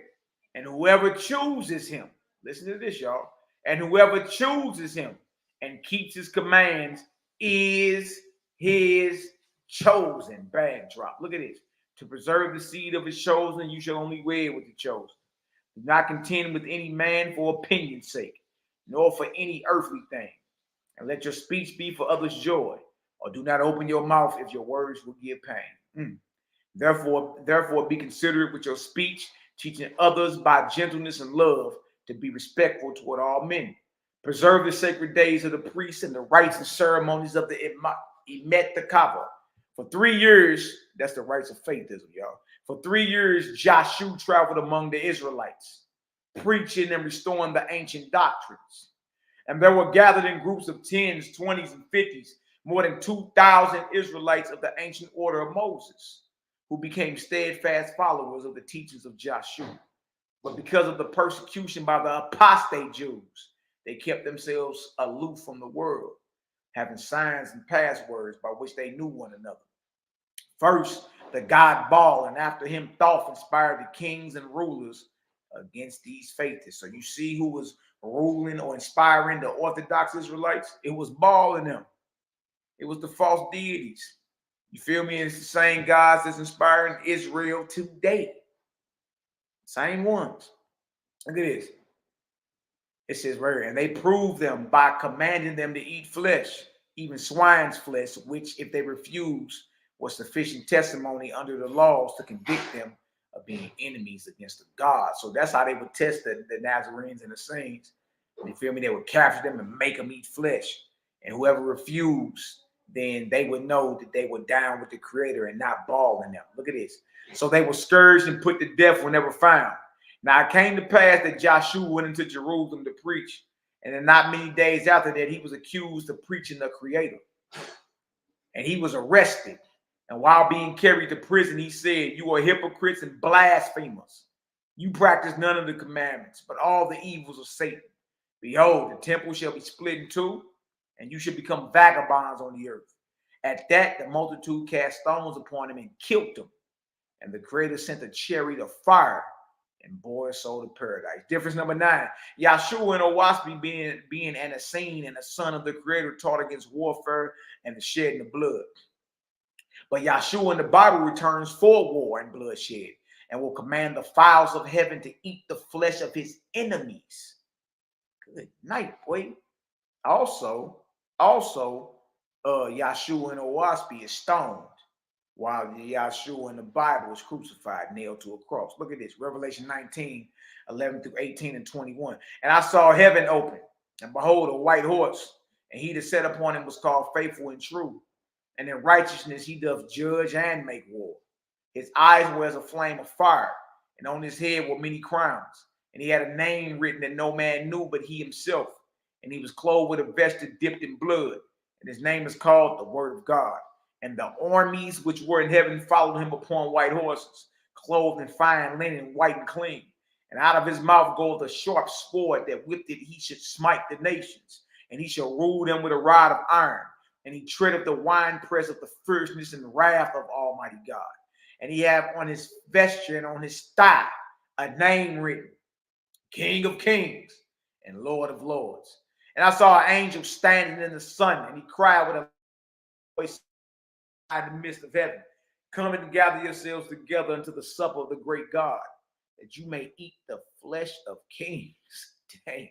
That you may eat the flesh of kings, and the flesh of captains, and the flesh of mighty men, and the flesh of horses, good night, and of them that sit on them, good night, and the flesh of all men, both free and bond, both small and great. And the remnant was slain with the sword of him that sat upon a horse, which sword proceeded out of his mouth, and all the fowls were filled with their flesh. Yeah, Jeebus in the Bible is returning for war, and he's going to feed the fowls of heaven with the flesh of his enemies. Not just his enemies, even the horses. Good night. Difference number 10. Yahshua and Oahspe being an Essene Nazarene and son of the Creator taught against the chewing on animal sandwiches. Nothing that has ever breathed the breath of life and had blood flow is to enter your mouth. Yahshua in the Bible, however, upon his resurrection, ate a piece of fish, even fed the masses sushi in the hot-ass desert. Luke 24, 40-43. When he had thus spoken, he showed them his hands and his feet. And while they yet believed not for joy and wonder, he said unto them, "Have ye here any meat?" And they gave him a piece of broiled fish and of a honeycomb. And he took it and did eat before them. Difference number 11. Yeshua and Oahspe teaches not to bow and worship nor call on the name of any God, Lord, or angel, except only your creator. Yeshua in the Bible, however, was worshipped and bowed to. Look at this, Matthew 14 and 33. Then they that were in the ship came and worshipped him, saying, of a truth, you are the Son of God. Matthew 15, 25. Then came she and worshipped him, saying, Lord, help me. Matthew 28, 9 and 17. And as they went to tell his disciples, behold, Jesus met them, saying, all hail. And they came and held him by the feet and worshipped him. When they saw him, they worshipped him, but some doubted. Similarity number 4, the story of the Israelites, Deuteronomy 32, 8 through 9, KJV. When the Most High divided to the nations their inheritance, when he separated the sons of Adam, he set the bounds of the people according to the number of the children of Israel. For the Lord's portion is his people. Jacob is the lot of his inheritance. According to the Holy Bible, the entire world and its bounds are set up according to the children of Israel. Another thing to take note of is biblical Yahweh received Israel as an inheritance. Question: if biblical Yahweh is the creator, who gave him Israel as an inheritance? Who can give the creator of all creation anything? What is an inheritance? Something that is or may be inherited. The act of inheriting property. The reception of genetic qualities by transmission from parent to offspring. Look at this. The acquisition of a possession, condition, or trait from where? From past generations. So if biblical Yahweh is the creator, who lived before him and had authority over him, you feel me, that gave him Israel as an inheritance? No one can give the creator inheritance. He's the creator. So who gave Israel as an inheritance to biblical God? Is biblical God the creator? Check this out. Amos 3, 1 through 2. Hear this word that the Lord has spoken against you, O children of Israel, against the whole family which I brought up from the land of Egypt, saying, you only have I known of all the families of the earth. Therefore I will punish you for all your iniquities. According to Amos the prophet, the Israelites are the only family in the earth that is known by Yahweh. Exodus 19, 1 through 6. In the third month, when the children of Israel were going forth out of the land of Egypt, the same day came they into the wilderness of Sinai, for they were departed from Rephidim, and were come to the desert of Sinai, and had pitched in the wilderness. And there Israel camped before the mountain. And Moses went up unto God, and the Lord called unto him out of the mountain, saying, thus shalt thou say to the house of Jacob, and tell the children of Israel, you have seen what I did to the Egyptians, and how I buried you on eagle's wings, and brought you unto myself. Now therefore, if you obey my voice indeed, and keep my covenant, then you shall be a peculiar treasure unto me above all people, for all the earth is mine. And you shall be unto me a kingdom of priests and a holy nation. These are the words which you shall speak unto the children of Israel. According to the Torah, the Israelites are a peculiar treasure to Yahweh, superior to all people on the earth, a kingdom of priests and a set apart nation. Malachi 1, 1 through 5, the burden of the word of the Lord to Israel by Malachi. I have loved you, saith the Lord. Yet you say, wherein hast thou loved us? Was not Esau Jacob's brother, saith the Lord? Yet I love Jacob. This is what the Lord is saying. Yet I love Jacob, and I hated Esau, and laid his mountains and his heritage waste for the dragons of the wilderness. Whereas Edom saith, we are impoverished, but we will return and build the desolate places. Thus saith Yahweh, or Yahweh of hosts, they shall build, but I will throw down, and they shall call them the border of wickedness, and the people against whom the Lord hath indignation forever. And your eyes shall see, and ye shall say, the Lord will be magnified from the border of Israel. According to Malachi the prophet, the biblical Yahweh loves the Israelites / Jacob, and hated Esau, or the Edomites, Jacob's twin biological brother. Biblical Yahweh has laid Esau's heritage waste. They are called the border of wickedness, and the people whom Yahweh has indignation against forever. Ooh, look at this. Escher 44, doctrine of Joshua and his death. God said, these were my doctrines as I talked through Joshua. Verse 21, to visit the sick and distress, the helpless and blind, and to relieve them, to provide for the widow and orphan, and keep yourself unspotted before men. These are the way of redemption. Verse 23, all men are the children of one father. Ain't no orphans dealing with Jah, the creator. All men are the children of one father, who is the creator. And whoever chooses him, and keeps his commands is his chosen. Bag drop, boy. Bag drop. Difference number 12. The Holy Bible says overwhelmingly that the Israelites are the exclusive chosen people of biblical Yahweh. They are special and superior above all nations. The Israelites will one day have every nation on earth in bondage as physical slaves. According to Oahspe, all who choose the ever-present creator of all creation are the chosen. Yep, all racism, bigotry, and tribal warfare must be checked at the door.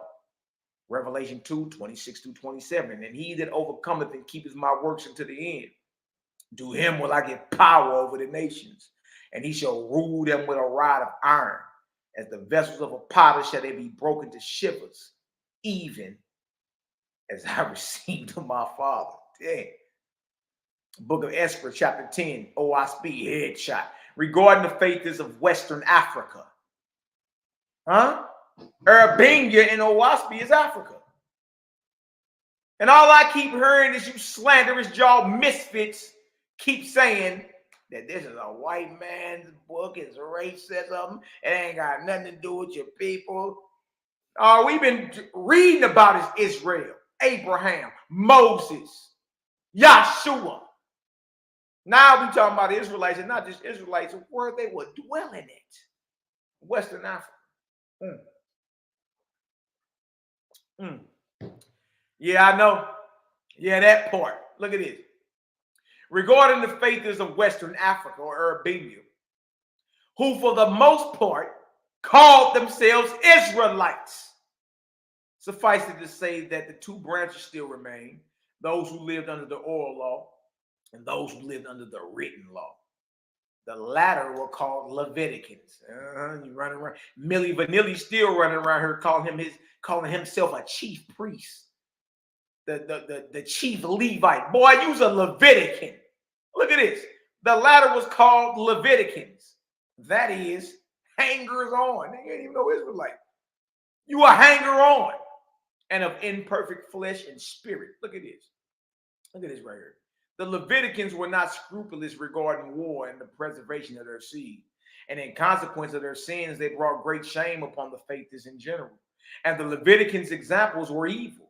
And they gained in numbers faster than the Oralites. The Leviticans worshiped the Great Spirit under the names Lord and God. That's crazy because Lord and God is still worshiping this earth today. And these are titles. You're not supposed to worship a Lord or a God. You know what I mean? Look at this right here. Look at this.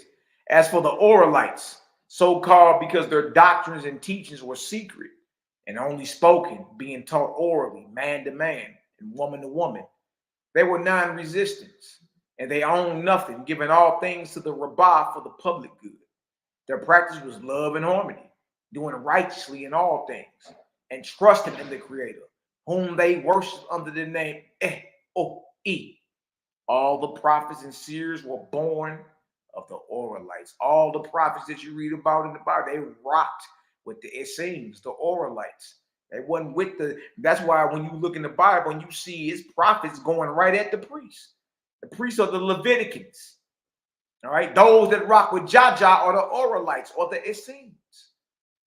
That part. And so great was the spiritual power of the Oralites that during all these hundreds of years, the 6 million faiths that had lived without king or governor, but existed as a multitude of communities. That's what we're going back to, y'all. That's what we're going back to. You know what I mean? You looking for King David to rise up and come back and be king over you. No. Chapter 11, Esther, headshot, Oahspe. The Israelites made a mortal king and by their behavior said, rather man than Jehovah. Behold, we will have the Lord with us to fight our battles. Ain't that what you hear? The Lord? That's all you hear. The Lord? The LOR sound like GMS, them one dusty Negroes. The Lord is gonna kill you niggas, man. The Lord. So who the hell is the Lord? The L-O-R-T, the Lord. Behold, we will have the Lord with us to fight our battles. And Baal, you know, Baal is the Lord. You know this. And Baal, God of the idolaters, or the idolaters, heard and saw and gloried in the course of events.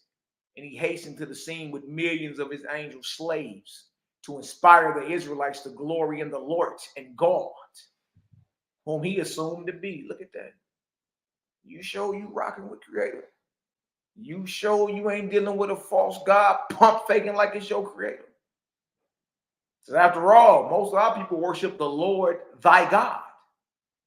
Or is it the God thy Lord? Is it Yahweh or Yahweh thy Elohim? Or is it Elohim thy Yahweh? Which one is it? To inspire the Israelites to glory in the Lord and God, whom he assumed to be. Look at this. And millions of the Israelites fell beneath his power. And y'all wonder why we are up under no illusions around her. It's easy to see who of the Israelites rock with Jah and who don't. This is easy now. There's always been two branches of us. Faithists or Israelites and those that rock with the Leviticans. Which one are you? Because Yahshua ain't rock with none of that. Look at this. And millions of the Israelites fell beneath his power and became his spiritual slaves. Every false deity want to put you in bondage, boy. Get on your belly and worm. The others still steadfast in the secret oral rites, remain true to the secret name, and praise Jehovah. When Ashtaroth saw Baal's success, then for the first time ever, after 2,000 years of friendship to Baal, she became jealous. There go the goddess right there, the false one. She became jealous and filled with vengeful wrath. Look what she said. She said, I see now how this traitorous God has planned to beat me in the regions west of Greece or Hellas and Europe, by the flesh of my thighs. Look at her. By the flesh of my thighs. By the flesh of my thighs, I swear this thing shall not be. I was sending 100 million warring angels down to Babylon, Tyre, Yetman, and Luz, to inspire their mortal kings to make war on the westward cities, the strongholds of Baal. And as to impoverish Egypt, I will send sufficient mortal armies to destroy everything in that land. Yes, I will also send my legions among the Israelites. This is what the false goddess Ashtaroth or Isis, all this hissing, Isis, Empress. Look at this. This is what she's saying against you, Israel. I will send sufficient mortal armies to destroy everything in that land. Yes, I will also send my legions among the Israelites and inspire them that I, Ashereth, am the only true Yahweh, Yahweh, and true Elohim, true Lord and true God.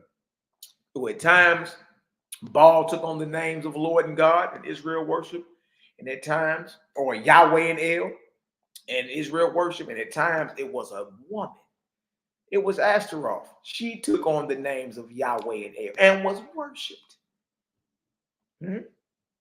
I would divide them up like a broken bundle with straw and cast them to the four winds of heaven. Sound familiar? We've been scattered to the four winds. You think the Creator did that? When I tell y'all we've been had. This whole time you've been running around here saying the Most High cursed us. The Most High threw us in slavery. The Most High scattered us to the four winds. Au contraire. I love to be the bearer of bad news. You can't even put that on Jah, the Creator. That's a false God that put you in slavery. It makes sense because as soon as you got up in this deal, you was dealing with false gods. Wow. On the other hand, Baal said, because of my success, I know Asheroth will be jealous and full of anger. Therefore, I will place a standing army between her heavens and mine. And if she dares to molest me, I will send my millions against her heavens and despoil her utterly. so that she shall be cast in hell. According to Oahspe, the goddess Ashtaroth, under the name of the Lord or Yahweh, is the false deity responsible for scattering the Israelites to the four corners of the earth, not the creator of all creation. She scattered them because of a war she was fighting against another false deity named Baal, who the Israelites secretly worshipped or at certain times outright worshipped. If y'all get some understanding, spin a vortex up in the chat, man. We over here cooking. Let's work. Let's work. The book of Judgment, chapter 5, Oahspe headshot. Hear the words of your God, O Israel. Hear the words of your God, O Israel. Bring it back. Hear the words of your God, O Israel. All I keep hearing is slanderous jaw misfits claiming Israel ain't in Oahspe. Oahspe don't talk about Israelites. Oahspe is a racist book. Y'all don't even know what y'all talking about. And to the gang, to the no-fly zone, y'all look like mental midgets. Hear the words of your God, O Israel. Do not shut yourself up against the wisdom of your elder brother, God of heaven and earth. Look at that. God is the brother, not the father. Look at this. Nor magnify the ancient days above the present, nor feign and say your God is gone away to come no more forever. Behold, you have gone forth as a little man to battle against a giant. With your sling, you have smitten him with your one stone, creator. You were surrounded on all sides by a multiplicity of gods. One by one, you have overcome them and cast them out. The giant of the great beast, the false gods, lies dead and cold at your feet. The nations of the earth cry out, there is only one great spirit, the creator. And I declare to you, O Israel, the voice of the I am is not gone from the earth. Through the seed of the faithless, I have held up the Father's kingdom. By the voice of my beloved, founded him in all the nations of the earth. Founded him in all the nations of the earth. Your enemy exulted, saying, behold, they are a scattered people. But your God profited in your footsteps. You hear that, Israel? Wherever you've been, your God profited. And in the words of your mouth, there is only one great spirit. There is only one great spirit, the creator. And I have provided to you after the manner of your forefathers a place to inhabit, where you shall not longer pay tribute to the gods of the idolaters, the idolaters. Israel, come out of the darkness of despotism. Maybe it's just me and us, and I'm favoring us. It's just us, and you got to be a Bantu Negro from the Congo with so many degrees of concentrated melanin. No, come out of the darkness of despotism or favoritism and inherit the wilderness of this land, and it shall bloom like a new paradise before your hand.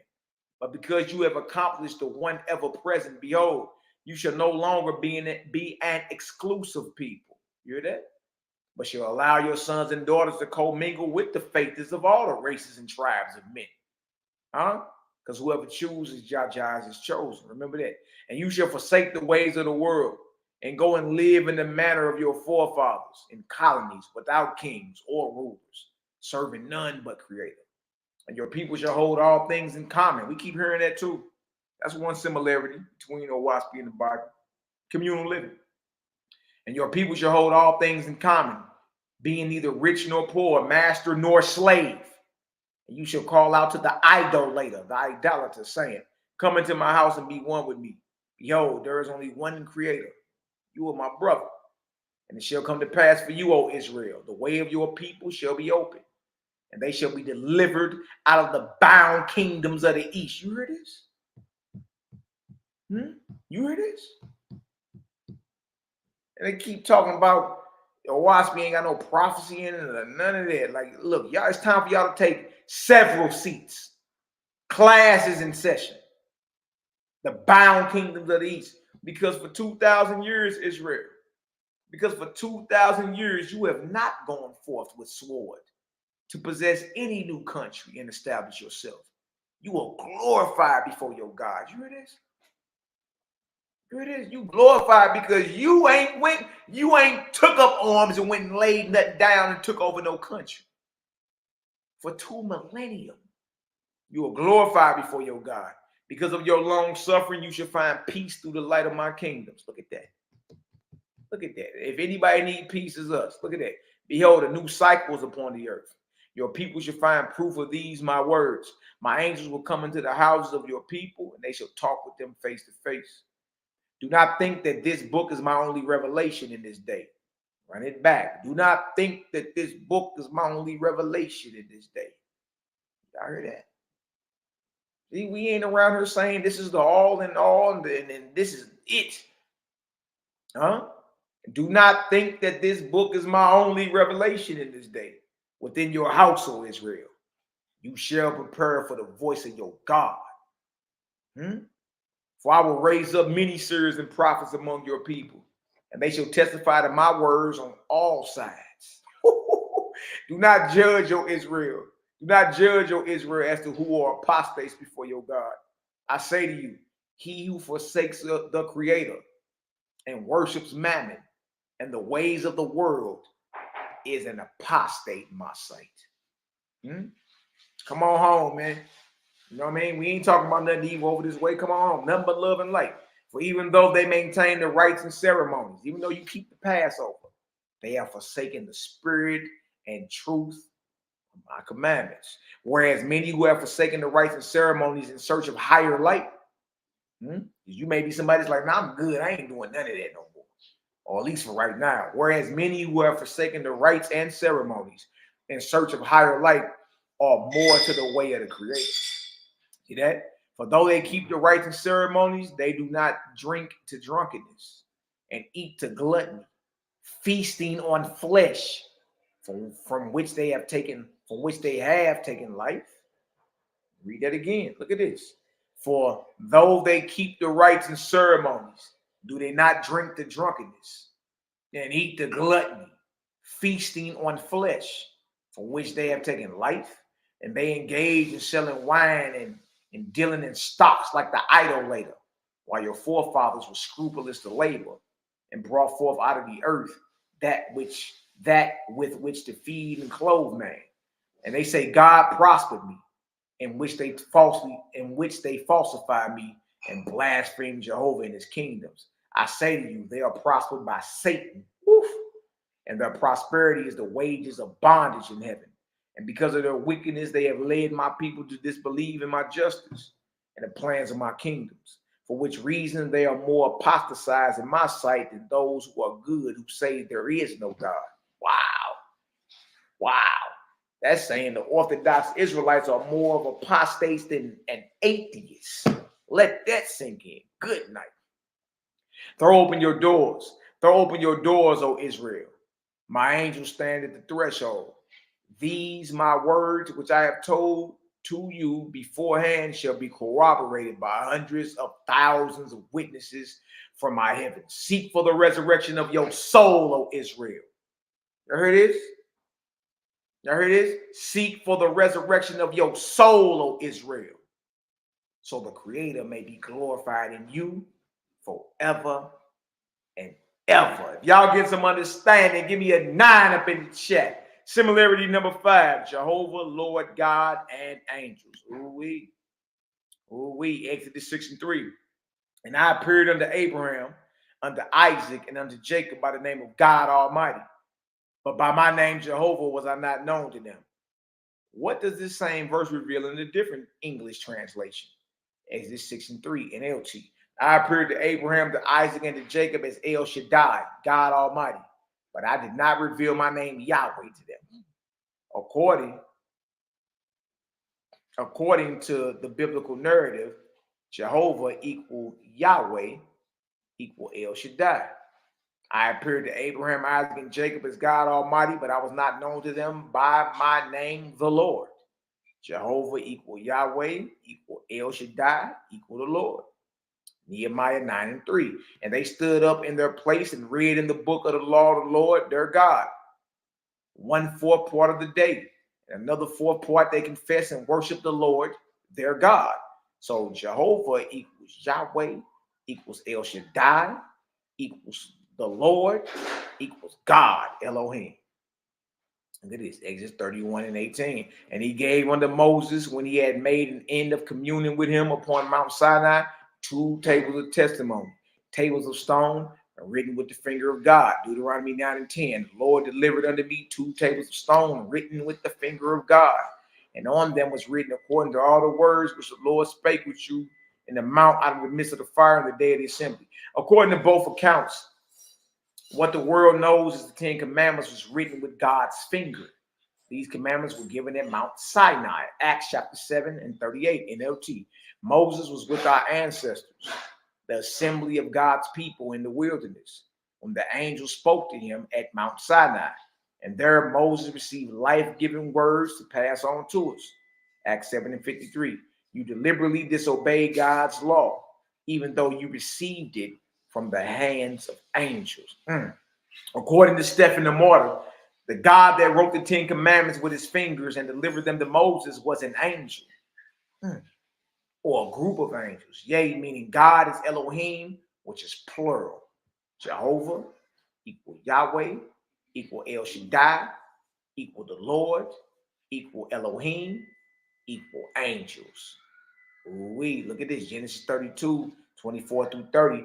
This left Jacob all alone in the camp, and a man came and wrestled with him until the dawn began to break. When the man saw that he would not win the match, he touched Jacob's hip and wrenched it out of his socket. Then the man said, let me go, for the dawn is breaking. But Jacob said, I will not let you go unless you bless me. What is your name? The man asked. He replied, Jacob. Your name will no longer be Jacob, the man told him. From now on, you will be called Israel, because you have fought with God and with men and have won. Please tell me your name. Jacob said, why do you want to know my name? The man replied. Then he blessed Jacob there. Jacob named the place Peniel, face of God. For he said, I have seen God face to face, yet my life has been spared. Jacob wrestled with God and won. The same God was in the form and figure of a man. Think about it. Who else would Jacob be calling God if not his God? Yep, Jacob beat up the God of Abraham, Isaac, and Jacob. Jehovah equal Yahweh equal El Shaddai equal the Lord equal God equal angels equal man. Hosea 12, 3 through 4. Even in the womb, Jacob struggled with his brother when he became a man. He even fought with God. Yes, he wrestled with the angel and won. He wept and pleaded for a blessing from him. There at Bethel, he met God face to face, and God spoke to him. Hold on, y'all.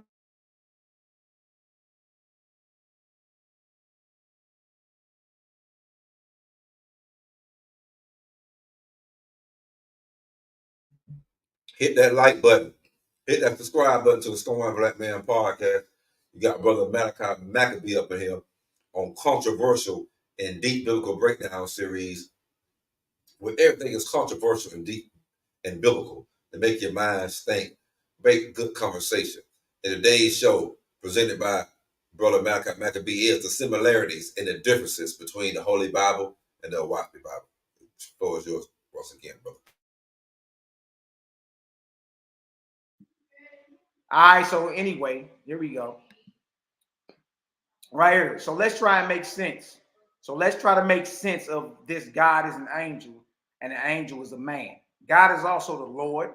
The Lord is also El Shaddai, who is Yahweh and who is Jehovah, who is supposed to be the Most High God according to the Holy Bible. So in essence, Jehovah, the Most High God, is a man. Now let's clear it all the way up so there's no confusion. Difference number 13, the clear-cut distinction between the Creator, God, Lord, angel, and man. Ooh-wee, ooh-wee. Watch this.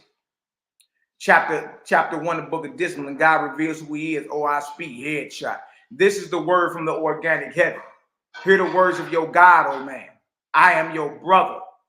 I am your brother, risen from mortality to a holy place in heaven. Profit in my wisdom and be admonished by my love. For as I am your elder brother, so shall it be with you, to rise also in time to come, and look back to mortals, and call them to the exalted heavens of the Almighty, to the Creator. Look at that. To the Creator, all adoration and glory forever. Amen. All life, motion, power, and things seen and unseen are by and through him. Neither is there an angel in heaven, so high, nor sufficiently wise to comprehend the Creator in his entirety, nor to see him as you see your fellow man. For he is within all, beyond and over all, being ever present in all places, doing by virtue of his presence, quickening all the living, adorable above all things. As the sun is to the light of day, so is the Creator to the understanding of all the living, upon which to contemplate is the road of everlasting life, rising in wisdom, love, and power forever. Hear your God, O man, and distinguish then that the two, God and the Creator, God and Jehovah, are not the same one, nor is your God more than what you shall be in time to come. First mortality, then death, which is the first resurrection. Such are the spirits of the dead, angels dwelling with mortals upon the earth.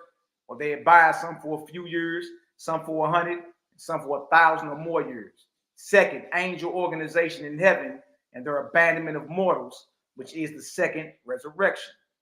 1:17, as a kingdom on earth has a king, and the king is nevertheless a mortal.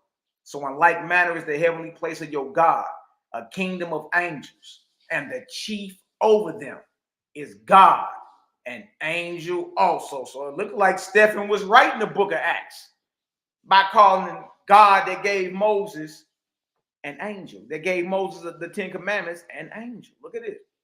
Yet nevertheless, the kingdom of your God embraces all the heavens of the earth, and is also so with all physical or corporeal worlds and their atmospheric heavens. A God and organic heavens belonging to each and all of them. Nor is this all, for there is a third resurrection in which the angels rise still higher in wisdom, love, and power, and are sent by your God into etheria, midway between the planets and stars, the highest of all heavens, over which there are chiefs, who are also gods and goddesses of still more comprehensive attributes. Look at that. Therefore, this is what God is saying. Therefore, I am like any other spirit of the dead, a one-time man upon the earth. God just told you he's like any other spirit of the dead, a one-time mortal upon the earth, even as you are in this day, but one within the organic heavens of the earth. What does ever present mean? Ever present means being always present, or omnipresent, present in all places and at all times. Only the Creator can be that. No God, no Lord, nor Savior is ever present or omnipresent. You dig? Watch this. Now look at this. Oahspe is clear cut in making a distinction between the Creator and a God. Every god or goddess is simply a one-time living immortal that died and rose to the rank of a god or goddess. Yes, God is your brother, not your father or all parent. God also gives praise and adoration to the Creator. That doesn't happen at all in the Holy Bible. Book of Sapphire, Oahspe, headshot, degree of golden chamber. AA8, who is the Creator? Answer, the Great Spirit.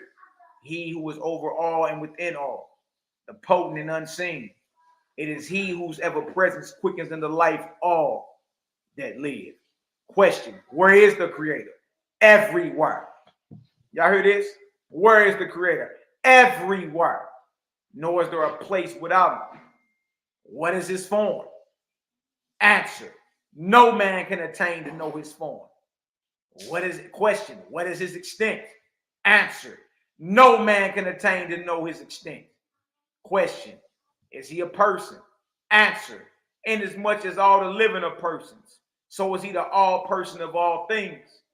Inasmuch as his ever presence quickened into life all that live, so is his ever presence with the living, seeing, hearing, and feeling every word and act of all men, women, and children on earth and in heaven.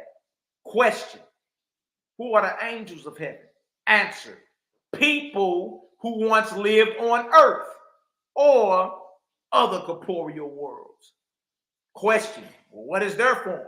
Answer, even as mortals. Read about the angels, even as mortals, but being perfect in their order.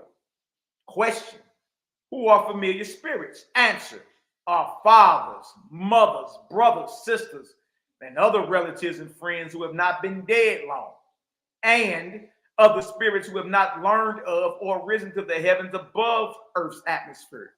Many of these abide on the earth and with mortals, some for a few years, some for 100, and some for 1,000 or more years. Question: who are saviors? Answer: familiar spirits. Familiar spirits who have kingdoms and atmosphere, which by the ancients was called the lower heaven. Saviors are tyrants. Saviors are tyrants who make slaves of other spirits who believe in them. Their slaves are sent back to mortals as guardian angels or familiars in order to make captives of mortals after death, to augment the Savior's kingdoms in atmosphere. Good night, boy. Look at this. Question: what is an idol? Answer: anything having form and figure that is worshipped. Question: who is God? Answer: a spirit with a heavenly throne, believed by people in darkness to be the creator of all things. Familiar spirits often call themselves God and taught mortals to call them that also. Question: how can a man escape the toils of false lords, gods, saviors, and familiars? Answer: he shall covenant with Creator every day of his life. He shall covenant with Creator every day of his life and serve him by doing good works to others with all his wisdom and strength. Nor shall he call in prayer on the name of a Savior or God or any other spirit, but on the Great Spirit only. But on the Great Spirit only. If he does this and eschews contention, war, leadership, earthly gain, and earthly aggrandizement, then Etherian angels will come and guard him in the name of the Creator. Headshot, body blow. Book of Jehovah, chapter 7, Oahspe. Jehovah said, let a sign be given to the inhabitants of the earth, so that they may comprehend Dana, or the arc cycles, and the firmament of heaven. For even as I bequeath to the earth a time for creating the living, and a time for angels to come and partake of the first fruits of mortality and immortality, so shall man at certain times and seasons receive testimony from our host in heaven. 7 and 10. He who is chief shall be called God of this heaven and the earth, which are now bestowed to his making. And God shall have a council and a throne within his heavenly city. And the place shall be called Horeb, because it is the first kingdom of God in this firmament. And remember, God is not the creator. Look at this. And God shall rule on his throne, for it is his. And his council shall rule with him. In my name they shall have dominion over angels and mortals belonging to the earth. And God, listen to this, and God shall appoint chiefs under him, who shall go down and dwell on the earth with mortals. And the labor of these chiefs shall be with mortals for their resurrection. And these chiefs shall be called lords, for they are gods of land. Yeah, the Lord is a land god. Landlord? For they are gods of land, which is the lowest rank of my commissioned gods. Headshot. Huh? You mean to tell me we've been running right here worshiping who we call the Lord, and the Lord is the lowest rank of Jehovah's commissioned gods? The lowest. But notice those is down with the creator God and Lord. The whole purpose is to assist mortals, us, in the resurrection. Okay, this similarity number 6. Recent prophecy. Prophecy. Right? It's prophecy in the Bible, prophecy in Oahspe. All right, so let's get into this. Recent and modern discoveries that validate Oahspe's prophetic nature. Keep in mind, Oahspe wasn't available for public scrutiny until 1882. Y'all take notes, because I hear a lot of slanderous jaw misfits still running their mouth, talking about Oahspe ain't got no prophecy in it. Time to take notes. Right, book of Cosmogony and Prophecy, chapter 4, verse 1 and 2. Because the currents of the vortex of the earth are in constant change, the following results happen. In the regions where they overlap one another and break to a limited extent, producing discord and motion, certain eddies and whirlpools result, and the corporate solution is condensed, forming little planets or meteoric stones, varying in size from a pin's head to 10 or 20 miles in diameter. When the little broken currents in the vortex lose their prey, these meteoric stones or little planets are carried by the vortexian current down to the Earth's surface. Look at this. The built-in atmosphere. Pay attention. The built-in atmosphere, in our atmosphere, where these things happen, is usually about 5 or 6 or 700 miles up from the Earth's surface. But the belt sometimes ascends 1,000 miles. But at further distances upward, other belts exist, and others still beyond, and so on. Written in 1881, Oahspe revealed that there are radiation belts in the Earth's atmosphere located between 500 to 700 miles above the Earth's surface. Is this true? And if it is, when and whom confirmed it? NASA, Van Allen probe's revolutionized view of radiation belts. Look what it says. Look what it says right here. About 600 miles. Hold on. What did Oahspe say? The belt in atmosphere where these things happen is usually about 5 or 6 or 700 miles up from the Earth's surface. Huh? Hold on. NASA. About 600 miles from the Earth's surface is the first of 2 donut-shaped electron swarms known as the Van Allen belts or the Van Allen radiation belts. Look at that. Y'all hear this? Y'all hear this? Now, this wasn't discovered, y'all, until the 1950s. This wasn't discovered until the 1950s.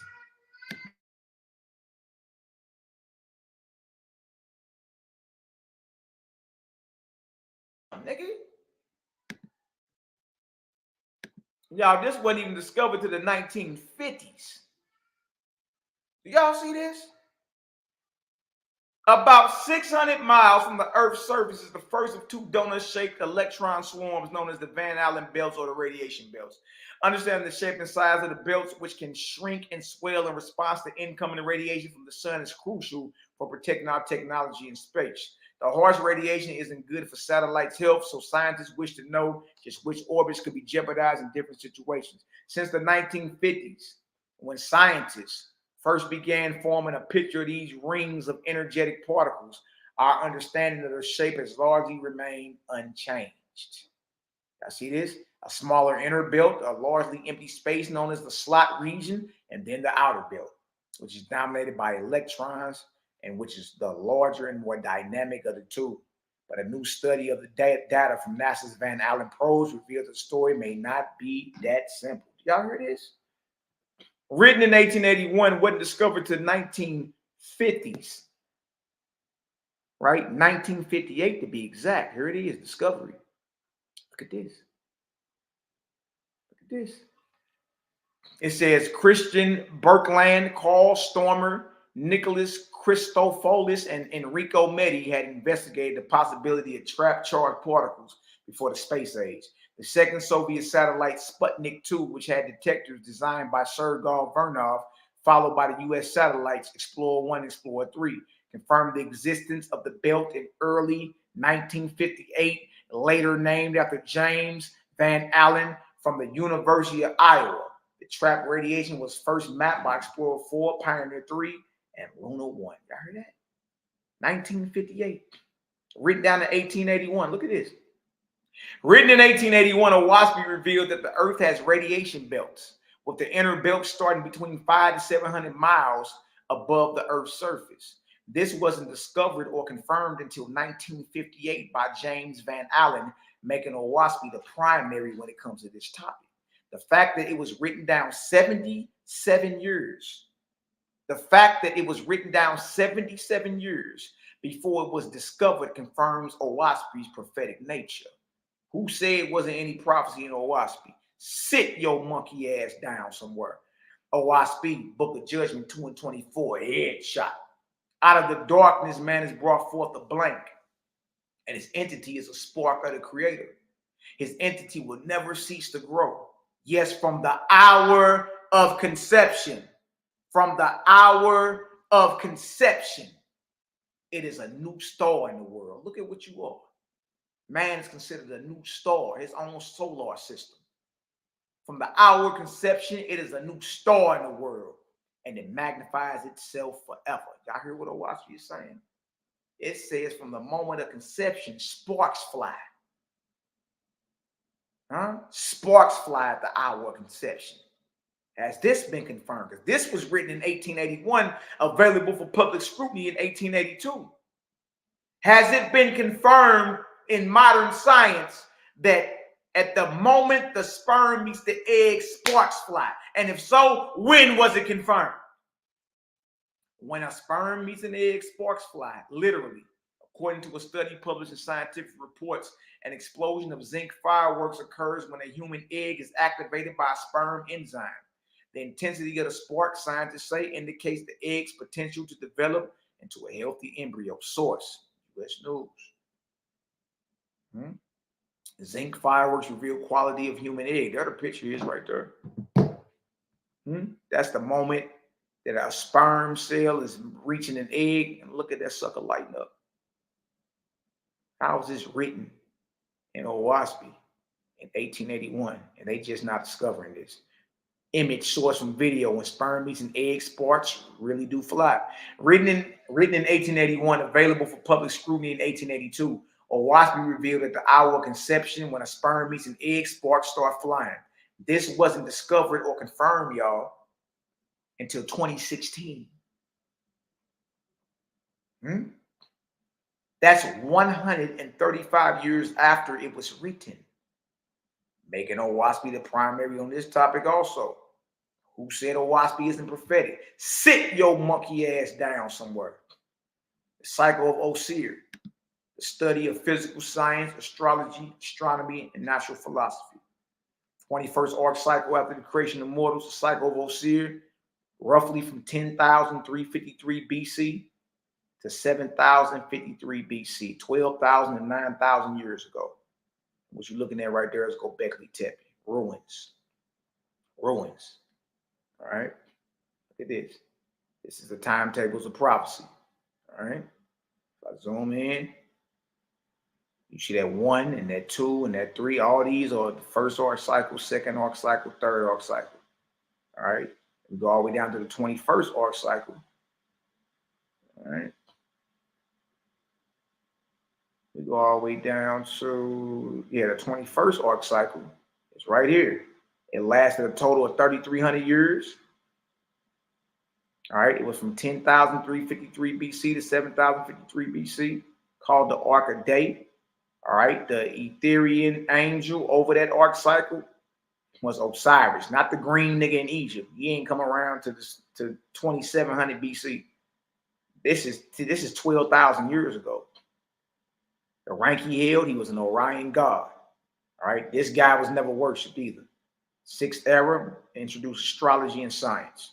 All right. We got a timetables of prophecy over this way, man. We ain't doing no guesswork. No guesswork. Chapter 12, Osir. Osir, through his mathematicians, now furnished the lords with maps of corporeal stars and the sun belt, zodiac, the Ankh. Everybody want to run around talking about the Ankh. The Ankh is not to be worshipped. It's a tool that's used on a star map to avoid famine. It's actually a pointer. Actually, it's a tool, right? So if you worship the Ankh, it's no different than worshiping a damn shovel. It was a tool the ancients used to point at the heavens to avoid famine, to know when to plant, to know when to harvest. So we looking goofy around here, walking around here wearing ox around our necks and worshiping the Ankh, and you don't even know what that really was. Look at this. And bestow names of animals upon them, the zodiacs. Or you be like, I'm a Pisces, I'm a Cancer, all this extra. All this was inspired 12,000 years ago. And bestowed names of animals upon them. Showed the position of the moon, sun, and the earth in it. Showed what a region of cows was, the place of bulls, the place of birds, the place of horses, the place of fishes, the place of scorpions, the place of sheep, the place of lions, the place of crabs, right? The place of death, Sagittarius. The place of life, Gemini, the place of Capricorn, and marked the seasons and made 12 sections to the year, which was the width of the sun belt. Dang. And he placed the sun in the center of the belt and made lines from there to the stars with explanations of the powers of the seasons on all the living. And he gave the times of Jehovah. All right. Now, Oahspe actually teaches you how to prophesy. If you notice certain cycles, you can successfully prophesy. Look what old seer had gave. And he gave the times of the Creator, the 400 years of the ancients, the half times of Dan, the base of prophecy, the variation of 33 years, the times of 11, and the 7.5 times of the vortices of the stars, so that the seasons could be foretold and famines averted on the earth. You see that? When the tablets were completed and ready to deliver to the lords, Osir said, take these and bestow them on mortals, both through the oracles and by inspiration, making them sacred with the prophets, seers, priests, and their kings and queens. And you shall inspire them to build temples of observation. Remember, y'all, this is 12,000 years ago. This is 12,000 years ago. To study the stars, teaching by the Gal and by the travel of the north, by travel of the sun, north and south, and by the sea nest, north star, and by dark chambers, so that so that they can prove the fictness of how, for all that can be done or taught shall be to prove man's corporeal senses adequate for a perfect corporeal life.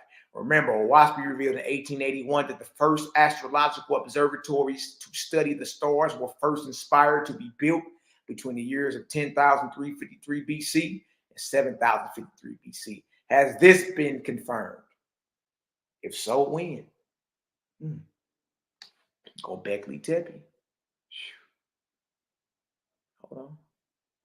Göbekli Tepe, Potbelly Hill, Kurdish, is a Neolithic archaeological site in southeastern Anatolia region of Turkey. The settlement was inhabited from circa 95 to at least 8,000 BCE.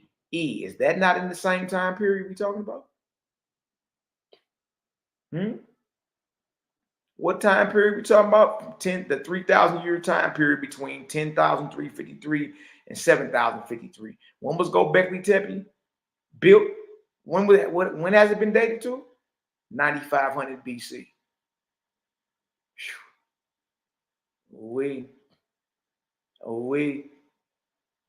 Y'all can look all that up, man. Powerful. Göbekli Tepe right here. Built 12,000 years ago, y'all. Oahspe says that's exactly the time period when the first inspiration went out to build astrological observatories so famines could be avoided. You know what I mean? So you could know when to plant and when to order, right? That's when you get your star maps. That's when you get your zodiacs. And this is even when you get your years divided into 12 months. Y'all, all this was inspired 12,000 years ago by a son of the Creator. Here's the proof. Here's the proof. Right now, look at the animals that's on the pillars. Remember, it said that, you know, the zodiacs and then the names or the animal names of the zodiacs. Look at that. It's a crab right there. Remember, Oahspe revealed in 1881 that the first astrological observatories to study the stars was first inspired between the years of 10,353 and 7,053 BCE. Göbekli Tepe is dated circa 9,600 BC and was abandoned circa 8,000 BC. And it wasn't discovered. Listen, y'all. It wasn't discovered recently until 1994. That's 113 years after it was already written in Oahspe, making it a primary on this topic as well. Yay, when it comes to prophecy, Oahspe is unmatched. Does Oahspe say anything about how the Great Pyramid of Giza was built? Look at that.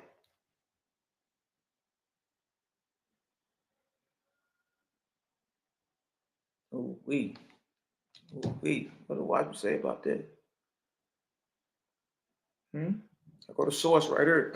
How did Egyptians build the pyramids? Ancient ramp find deepens mystery. The discovery of a 4,500-year-old ramp offers clues about Egyptians' technological knowledge. When was this written? Becky Little, updated January 29th, 2020. Look at this.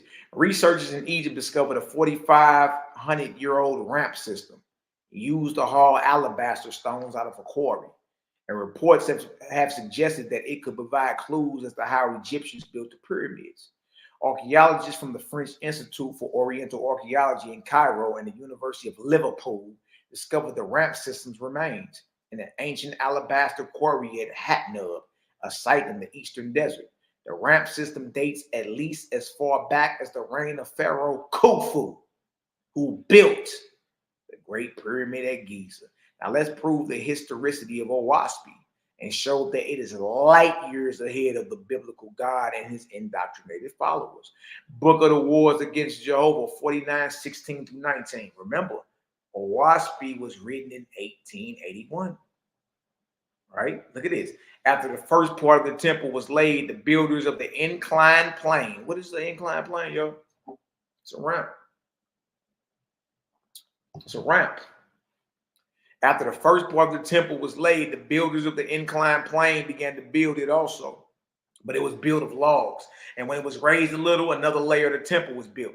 Then again, the inclined plane was built higher, and another layer of the temple built, and so on. Thus, the inclined plane, or the ramp, which was made of wood, was built up as the temple increased in height.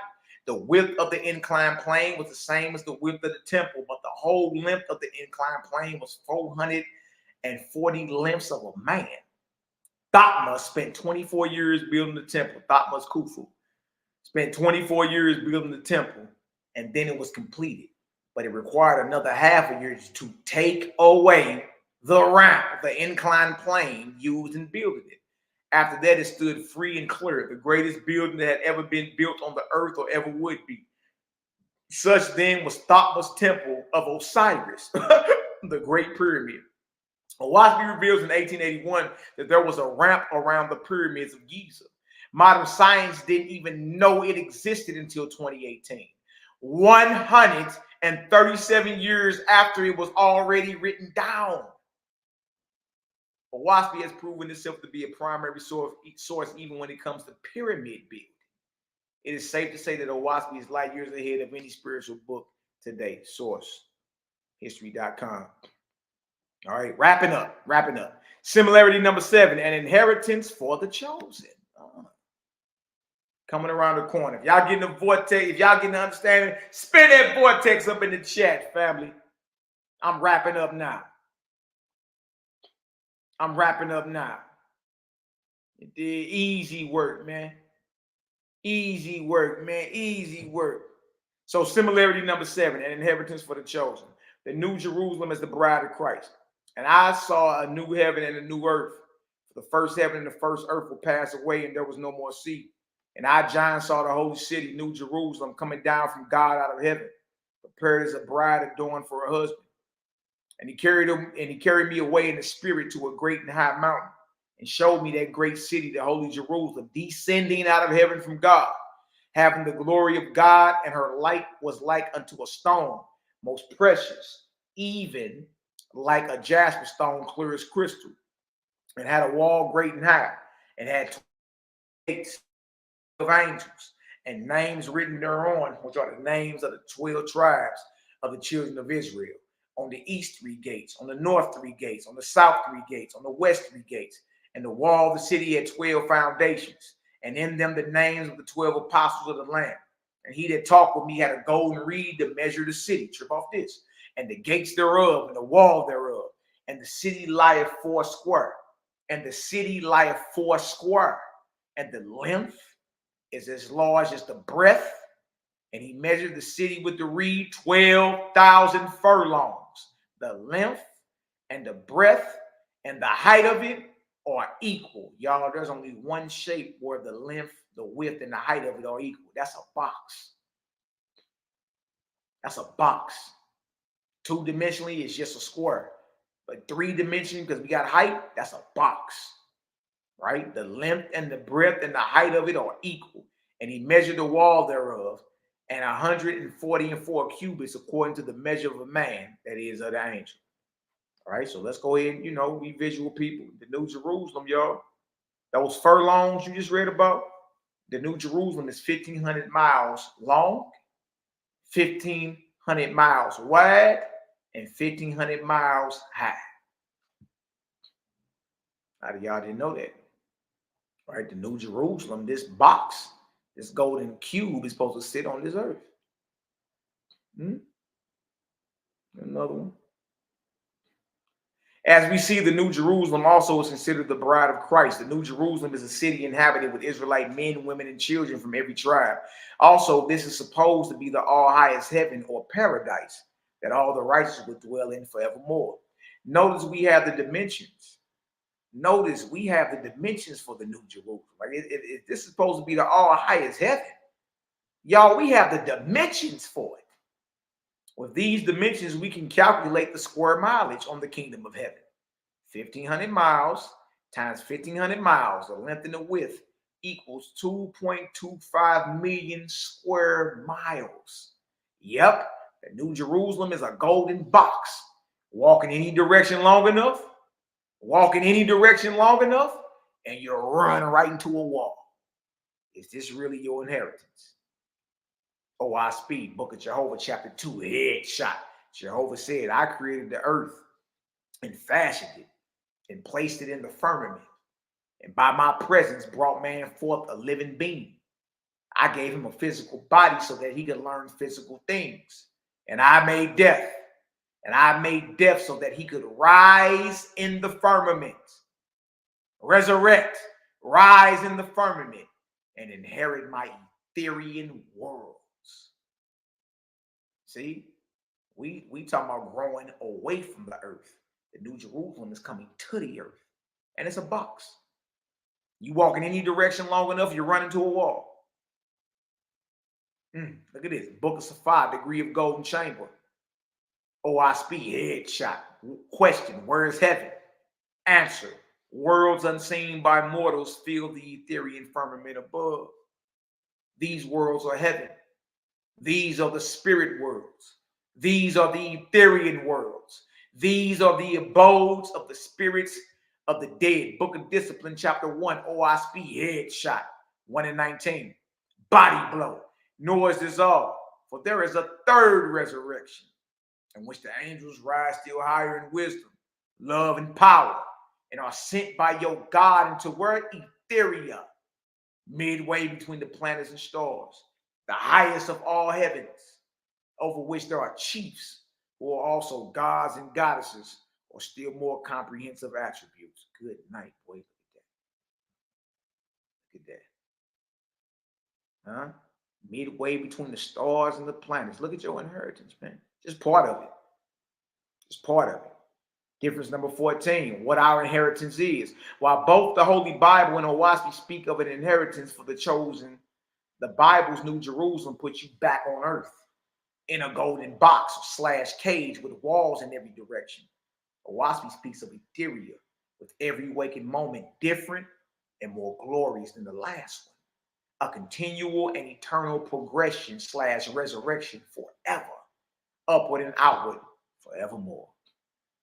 Last one, Book of Forgotten, Son of Jehovah, chapter 3, verse 13 and 14. Headshot, Oahspe. Onward, move the float, the fire ship, with its 10 million joyous souls. Now nearing the borders of Harub, the boundary of Forgopati's honored regions, where he was known for hundreds of thousands of years, and for his work on many worlds. Here, reaching Savorkum, which is the roadway of your solar system, near the post of Dan, were 500 million Etherians, 500 million high-raised angels, 500 million high-raised, highly advanced angels were quartered. Trip off this. On a voyage of exploration of more than 4 million years. So you got 500 million high-raised angels been on a voyage in the Creator's Ethereal firmament for 4 million years. Check this out. Rich stored with the glories of great Jehovah's universe. Their Kualu, that's the name of their ship. Their Kualu, their ship, was almost like a world. So vast and stored with all appurtenances or resources. They talk of going home. Their pilots have been coursing the firmament since long before the earth was made. What? And knew more than 1,000,000 roadways in the Ethereal worlds, and were best to travel to witness the grandest contrasting scenes. Look at this. By their invitation, Forgotten halted here a while, and the hosts interchanged their love and discourse on their purposes, rejoicing in the glories of Creator's everlasting kingdoms. With an S, we over there talking about a kingdom, one kingdoms, everlasting. And though they had lived so long, right, been on a trip 4,000,000 years, and though they had lived so long and seen so much, everyone had new and wondrous works to tell of. For so great is the inventive power of Jah. For so great is the inventive power of the Creator. Trip off this. That never twice alike will one find the scenes in the Ethereal worlds, but radiant, each different, all moving into everlasting changes, as if each one were to outdo the former in beauty and magnificence. Man, that is marvelous. It's telling you that in your inheritance, every waking moment, the scene you see the next moment is better than the scene you just saw the moment you just passed through. And what you just saw was jaw-dropping. You see that? Ooh-wee, ooh-wee, ooh-wee, ooh-wee. So that right there, y'all, is basically, you know what I mean, presentation that I put together, similarities and differences. I pray everybody got some type of understanding, some type of, you know what I mean, may your spirit resonate with all this. You feel me? It is what it is, man. But yeah, we bring it on out. We show plenty of similarities and differences from Abraham to Moses, to Yeshua, to Israelites, to the gods, the lords, the saviors, and even down to prophecy. You know what I mean? We show similarities and we show differences. And trip off this. Now, Millie Mouth Misfit better get on her tongue when somebody ain't bring no sources. You feel me? Or that I didn't show and prove exactly what I came to do. You know what I mean? All praise to the ever-present Creator. Hey, and shout out to the haters, jaw jackers, and naysayers. Yeah. We love y'all too. If y'all got some understanding today, spin that vortex, baby. Let's work. Man, once again, man, it was an honor and a pleasure to have you on here, Brother Malachi MACABEE, bringing out this similarities and differences within the Oahspe and the Holy Bible. You know what I'm saying? And this lesson is mainly for people like me and others who really don't know much about the Oahspe and trying to just understand both sides of everything. So I figure you'd be the best person to bring it out. Since you know all the books, you know what I'm saying? You've been a student of all the books for a while. And yeah, man, for you brought your presentation. I know I see the Oahspe gang out there, man. Shouts out to y'all for tuning in. Y'all make sure y'all hit that like button, that subscribe button. And yeah, you know what I'm saying? Who knows, man, what Brother MACABEE might have next, man. You know what I mean? But shout out to all the brothers and sisters out there tuning in, man. Any final words you want to give out there? You know what I'm saying? Anything you want to put out there, Brother Malachi? Hey, bro, right on for having me, man. May the great spirit continue to bless you, brother, enrich you and protect you while you're out there traveling, doing your thing. You know what I mean? May his host surround you. You feel me? And you know, hey, bro, any type of questions or anything, hey, it ain't nothing to reach out to the Creative Gang, man. We out here, Creative Gang TV. Go like, subscribe, share. And I'm just one brother out of many. You know what I mean? There's plenty of brothers, plenty of sisters.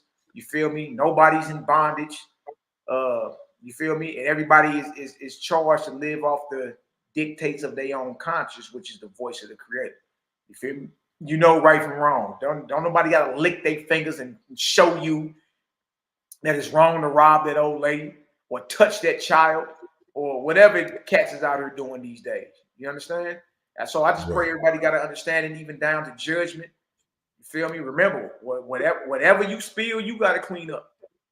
All right, whoever you harm, you got to heal in this world or the next, man.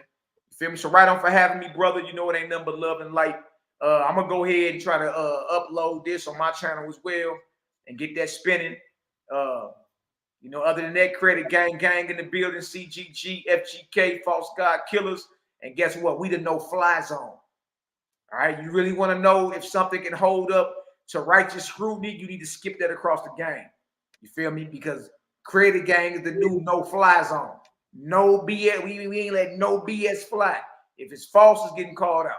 You dig? So right on for having me, brother. You know what I mean? Love all your balance to you and yours. Once again, controversial and deep biblical breakdown series sponsored by the Scoring Black Man podcast. Today's presentation presented by our brother MALAKI MACABEE with honor and humility STL. The difference, the similarities and the differences between the Holy Bible and the Oahspe. Shalom to y'all, peace and abundant blessings. Shalom.